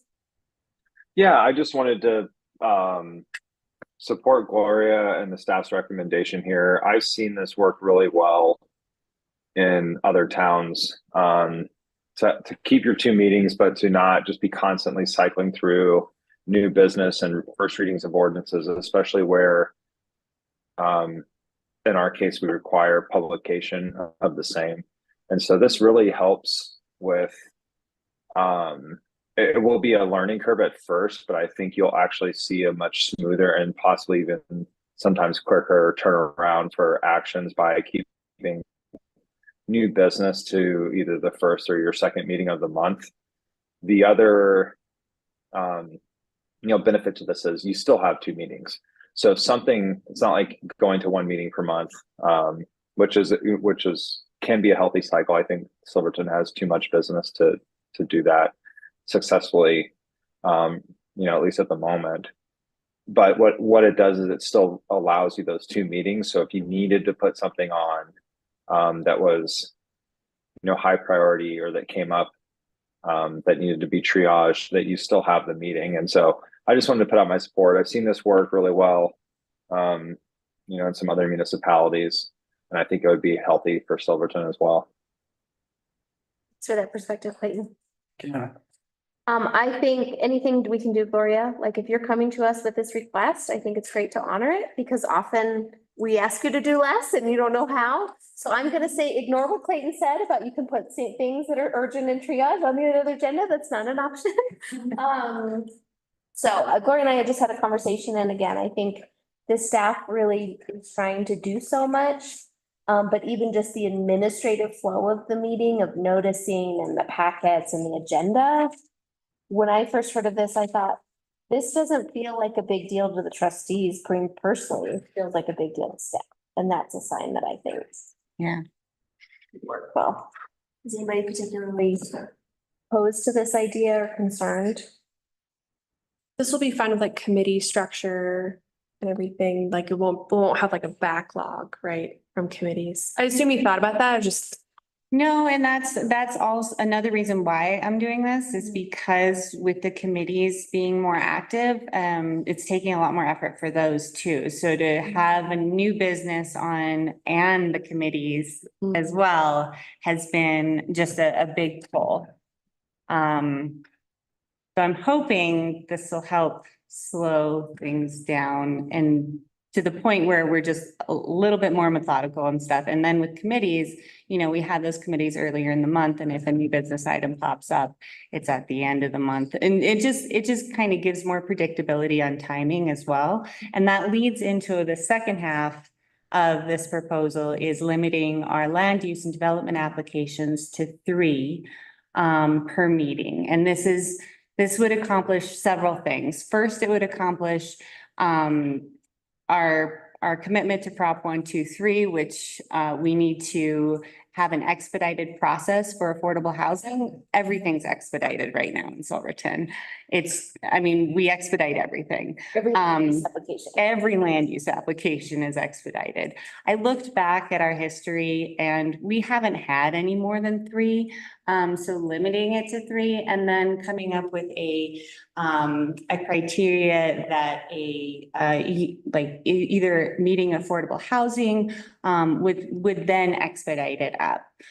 This also helps the planning department in their notices and how they're accepting applications and more predictable for how they can say, okay, we're going to the planning commission and then, and then that meeting. So it makes it a little bit more predictable. And I talked to Lucy at length about this and she was like, yeah, the second meeting would be the one that we would do the new business because that would really align with her planning schedule and all of the subsequent meetings leading up to it, as well as put a little less burden on them on when they're noticing things. They would just notice things once a month instead of twice a month or sometimes 3 times a month. So would really help out with that schedule as well. So it's kind of a twofold ask. Yeah, so what do you guys think? Vote on Yeah. Great. And I don't even think, we don't have to vote, right? Like, Yeah, so it'd just be direction, because the second one would require a resolution, because you all would agree that there would be a prioritization of those land use applications. The first one is administrative, and you wouldn't need to vote on that. That's just direction. So we can give you direction on both, but we can direct you to draft a resolution for the process to prioritize applications to be. Yes. Yeah, everybody agreed on direction? Love it. Yeah, great. And that would be continued business next time in the car. Thought about that. All right, that's a low hanging fruit to accept happier. Thank you. All right, we're moving on to consent agenda. We do have a couple of special events notices in here, Hard Rockers Holidays, August 9th through the 11th. Oh, the Ayurveda Alpine Run, July 6th, and the Kendall Run is on July 7th. And then Colorado Ride on August 19th. Sorry, I kind of jumped around there. Right, and a couple things to note, so we now have the credit card accounts in here. We used to just have the checks, so that adds more transparency there. Thank you, staff, for flagging that and including it. I wanted to point out for the new trustees as well, for the sales tax. Just to note that like sometimes we have unseen payments of certain payments that come into town, right? So if you look at the sales tax, it's on page 253 and you see 2023, it was 118,000 in month 6. There's just different cycles through the year that we get different payments, and so we can't always predict them. So it's good to look at kind of a whole year perspective. So don't freak out when you see. And sometimes it's one entity that is back paying for a while, or, so yeah, I can see that information on my side, and in this case, it is one entity again. So you see the 55,000 monthly sales tax is fairly consistent for a couple of years, and then you see the odd payments, so just calling out sort of that strangeness. Any questions on anything here? Okay. I'd entertain a motion to approve the consent agenda. So moved. Second. Okay, roll call please, Melina. Trustee Halverson? Yes. Trustee Gardner? Yes. Trustee Schutker? Yes. Trustee Wakefield? Yes. Trustee George? Yes. Mayor Pro Tem Harper? Yes. Mayor Cranker? Yes. Thanks, staff. Caught up, it's busy time, Anna. Yes. A lot of PDFs put together. Okay, moving on to staff reports. And you only have my report on this one. So I did attend the CML conference last week. A couple notable, and with Melina as well, and Carl. So we had some good representation from Silverton up there. I don't know, what was one of my favorite ones was the home rule municipality. That was a very interesting, and we got to see how Keystone was developed. So that was a very interesting topic. And there, yeah, that was probably my favorite. That and the tiny house, tiny homes. Would you go to tiny homes? But you went to tiny homes. Oh, yeah. I liked that one. Tiny town. Tiny town, sorry, tiny town. Tiny town. Well. Yeah. Oh, okay, that's great. Out of Denver, like as you're going past Bailey. I have the cutest photo of in tiny town. So there's a group, it's DCI, Downtown Colorado Inc. And they facilitated kind of a monthly group that meets of all tiny towns. So it's like Silverton, Lake City, like just all these really tiny towns. And we pull resources. So I meet with that group, and then they had a session at the conference. That was just really a really good reminder of how much we do and how much capacity we have for such a small staff, basically, and what we're doing in our communities. So it's kind of like a cheerleading session. The best quote was for those of you went to the brownfield. Oh, yeah. The brownfields, we were chatting with him, brainstorming, funding and all this stuff, talking about all the things we're doing across the board. And he's like, I work in the entire city of Cleveland. The town of Silverton is doing more than Cleveland. And so he's like, Yeah, more going on than Cleveland. that's the new t-shirt. Where more is happening than Cleveland. All right, thanks, Gloria. That's a lot of meetings. Any questions on the staff report? There's a lot of upcoming issues. There's a lot of top of the to-do list. We're ticking it off. Okay, committee reports. There were a lot of committees this month. So we'll move to Historic Review Committee, which we heard some of the applications on that, huh, Carl? Yeah, let me look at our notes here to make sure I'm not missing anything, but that was kind of, but anyway, basically what we just discussed about that application was before the committee, and yeah, we discussed some of the historic elements and felt that they were doing a good job to consider all of the important considerations. Thanks. Okay, anybody want to talk about the Personnel and Ordinance Committee? We had a lively discussion on RVs around town. And protocols, procedures, how to make the process better and more accountable.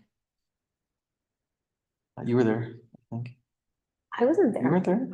Was you part of all these things? Amy. Who the hell was there? Amy was there. I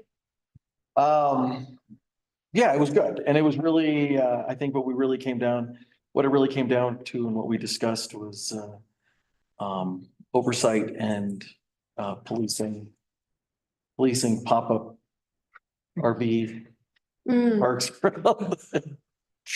around town. So it's to be continued. We have another one. And I thought it was a very fair discussion. I thought it was a very kind of discussion, considering there was a lot of emotions involved. Public, was there public? Yep. Participation? Yep, we had public. There was, but they locked off. Didn't we make some ruling on this 3 years ago? Yep. Yeah, there's some ambiguities we need to. Like if they're like, yeah, a workforce and it's, oh boy. Yeah. Was that 3 years ago? That was. I'm sorry, I feel like I need some clarity. Where the topic. Nothing ever ends. That's how it works. Okay. And then What was the issue? What was exactly the issue? Well, Amy's back. She can. talking about the RV and then. What our discussion prompted me to get in the car and actually drive around. There's some. There are some property owners around town that I would say are probably taking advantage of the current. Yeah. Because right now I don't know, Wait, so I know the issue. We talked about it and it's gonna become. It was a very healthy discussion. Obviously, it's open-ended. Yeah. But it came down to policing and probably tightening up the process. Yeah. And for those individuals and RV and pull behind summer employees for different establishments, having a system in place where they can register and at least with the property owners so that we can have better. Absolutely. Yeah. And yeah, we've also had little issues going on as far as like people renting out trailers as workforce housing. Is that an ADU? Is that how do we regulate that? Actually, drug. And some of the things I saw was just ridiculous. Right, Yeah. It's like in theory, it's Yeah, good just to, believe that everyone's doing the right thing, but The owner can have a trailer on their lot for 14 days or 22. Again. Right?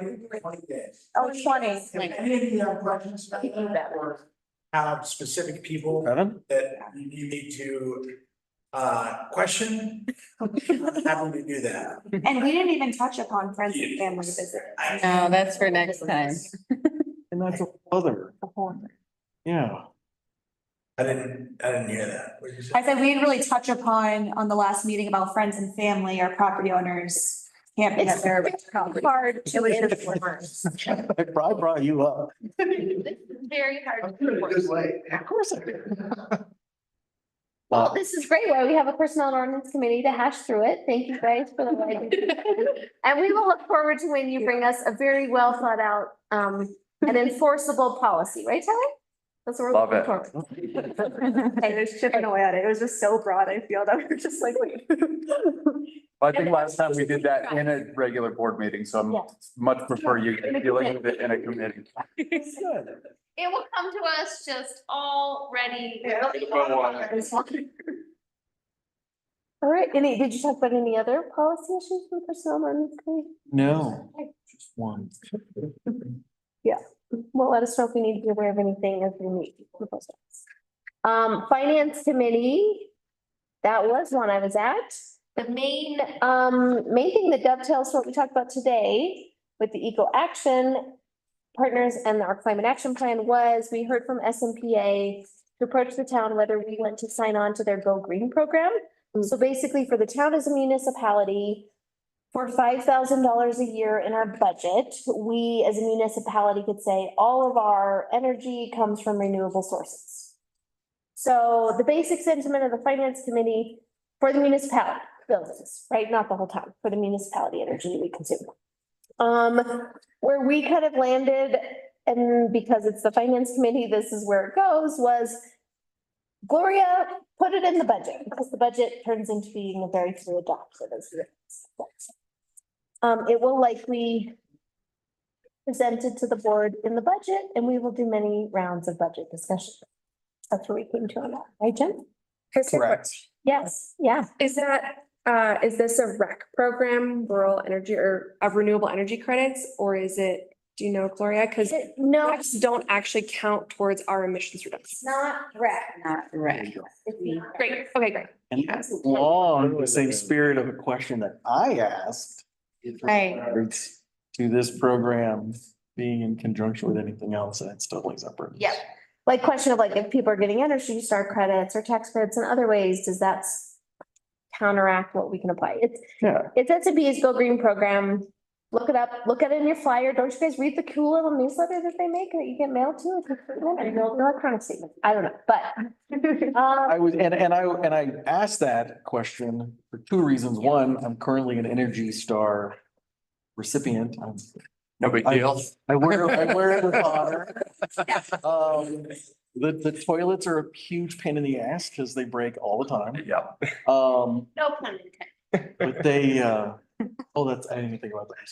I think that But everything from the light bulbs to the efficiency in the televisions. Not for us. Does that program work with this one, works with other ones, and they're all separate, they're all. maybe you can provide us more input, but the impression I got from reading about the Go Green program, and it was even in the climate action plan, was that it was not the REC. We should definitely, let's double check, because I just looked at SMPA, yeah, see like they have. Because when you purchase That meter. it's not net metering, but because net metering is when you actually put solar on top and sell it back, but if they're purchasing RECs, then we're just like buying the RECs from them. The way it was framed in the presentation with Alex, yeah, Uh-huh. was that it is like meaning that we are sourcing our energy from the local renewable energy sources that S&P has invested in. Okay, I might just make sure, I might just ask Emma. I would really like that because I also asked the question about carbon credits. Yeah, For that's, corporations that currently own them and purchase them and. Oh, no, I clearly know that. yeah. But it's a feel good. And the other. It's buying RECs from households that are net metering themselves, like Okay, yeah. from rooftop solar within the grid. Regional area. I just Framed it. Right. just want to make sure it's like, because we don't want to spend money for something that won't actually count towards a goal of ours. So, I just want to like clarify. Yep. And the other piece with that came up is the idea of being a part of the Go Green program was kind of like, you're also investing in them doing these more renewable energy local products. But because of the gold price we already got, we're already getting the planning to do a microgrid. So it's kind of like, well, invest into Go Green program and you'll be investing into getting a microgrid. And Silverton was like, yeah, but we're already working on getting a microgrid in Silverton without being a part of the Go Green program. So I think just determining, is this really worthwhile? Because we could take that, this is the budget discussions we have. Do you want to spend that $5,000 on that? Or do you want to give it to the local nonprofit that's going to be standing in front of us? And then we discussed if that 5,000 is gonna end up being 10,000 down the road. He didn't anticipate it going up. Right. That's the question. Double. Sign here, it won't go up. If anything, it'll actually probably the cost of solar is just getting cheaper and cheaper. Thanks. Dramatic. Good points, Lindsay. Yeah. I got those graphics. That was Finance Committee, now to San Planning Regional Planning Commission. Oh, yeah, Jim abandoned me. I had other. It was, it was a good one. Most of them were county level, I think just for awareness, because I've seen this in the discussion boards. We did talk about the Chattanooga development. And after the county had come back with recommendations, they had submitted avalanche studies and kind of adjusted their plans based on their recommendations. So the planning commission did approve that to move forward. Was there public on there? There was public and no one said anything. Okay. But now there's, Attended. but now there's definitely some comments in the discussion group. I see those. So. That's the Mill Creek. No, it's the Chattanooga. Yeah.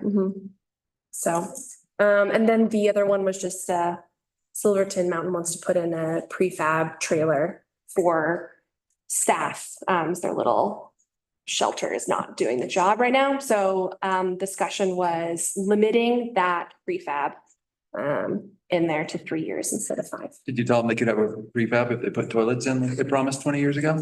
Yeah, there was a lot of. It's just. Often they're having a comment that we can't hold the new owners to the old owners. Yes, you can. Well, to like what they have done, how they've conducted business. Okay. So, gotta give them a chance against the sentiment. Give it a chance. I love it. Thanks. Anything? Yeah, no town. Okay, I'm moving us on. Planning Commission meeting, trustee reports. It's for good reasons. Senior Center potluck tomorrow at the Senior Center from 4 to 6. Anybody wants to come? Bring an older adult? Why'd you look at me? I was just looking Man. around the room. Be there? Seen you there before. You're just not gonna say that.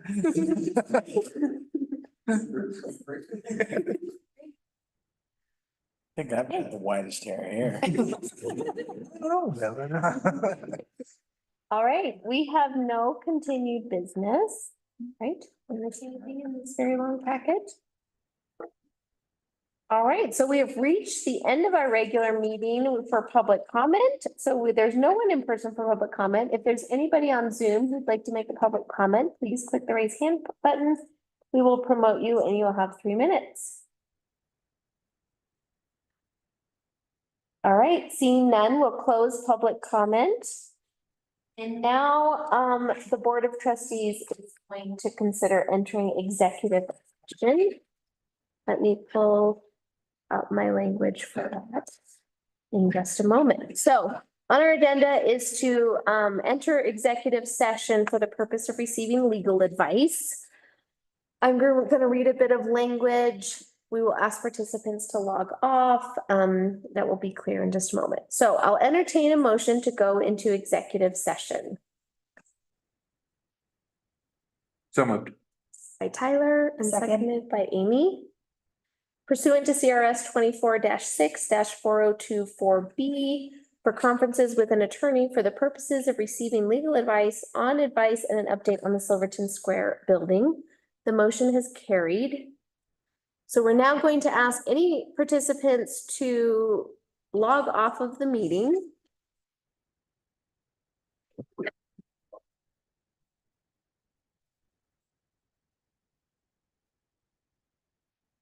Fairly logging off. It would be great if you're on Zoom, if you could volunteer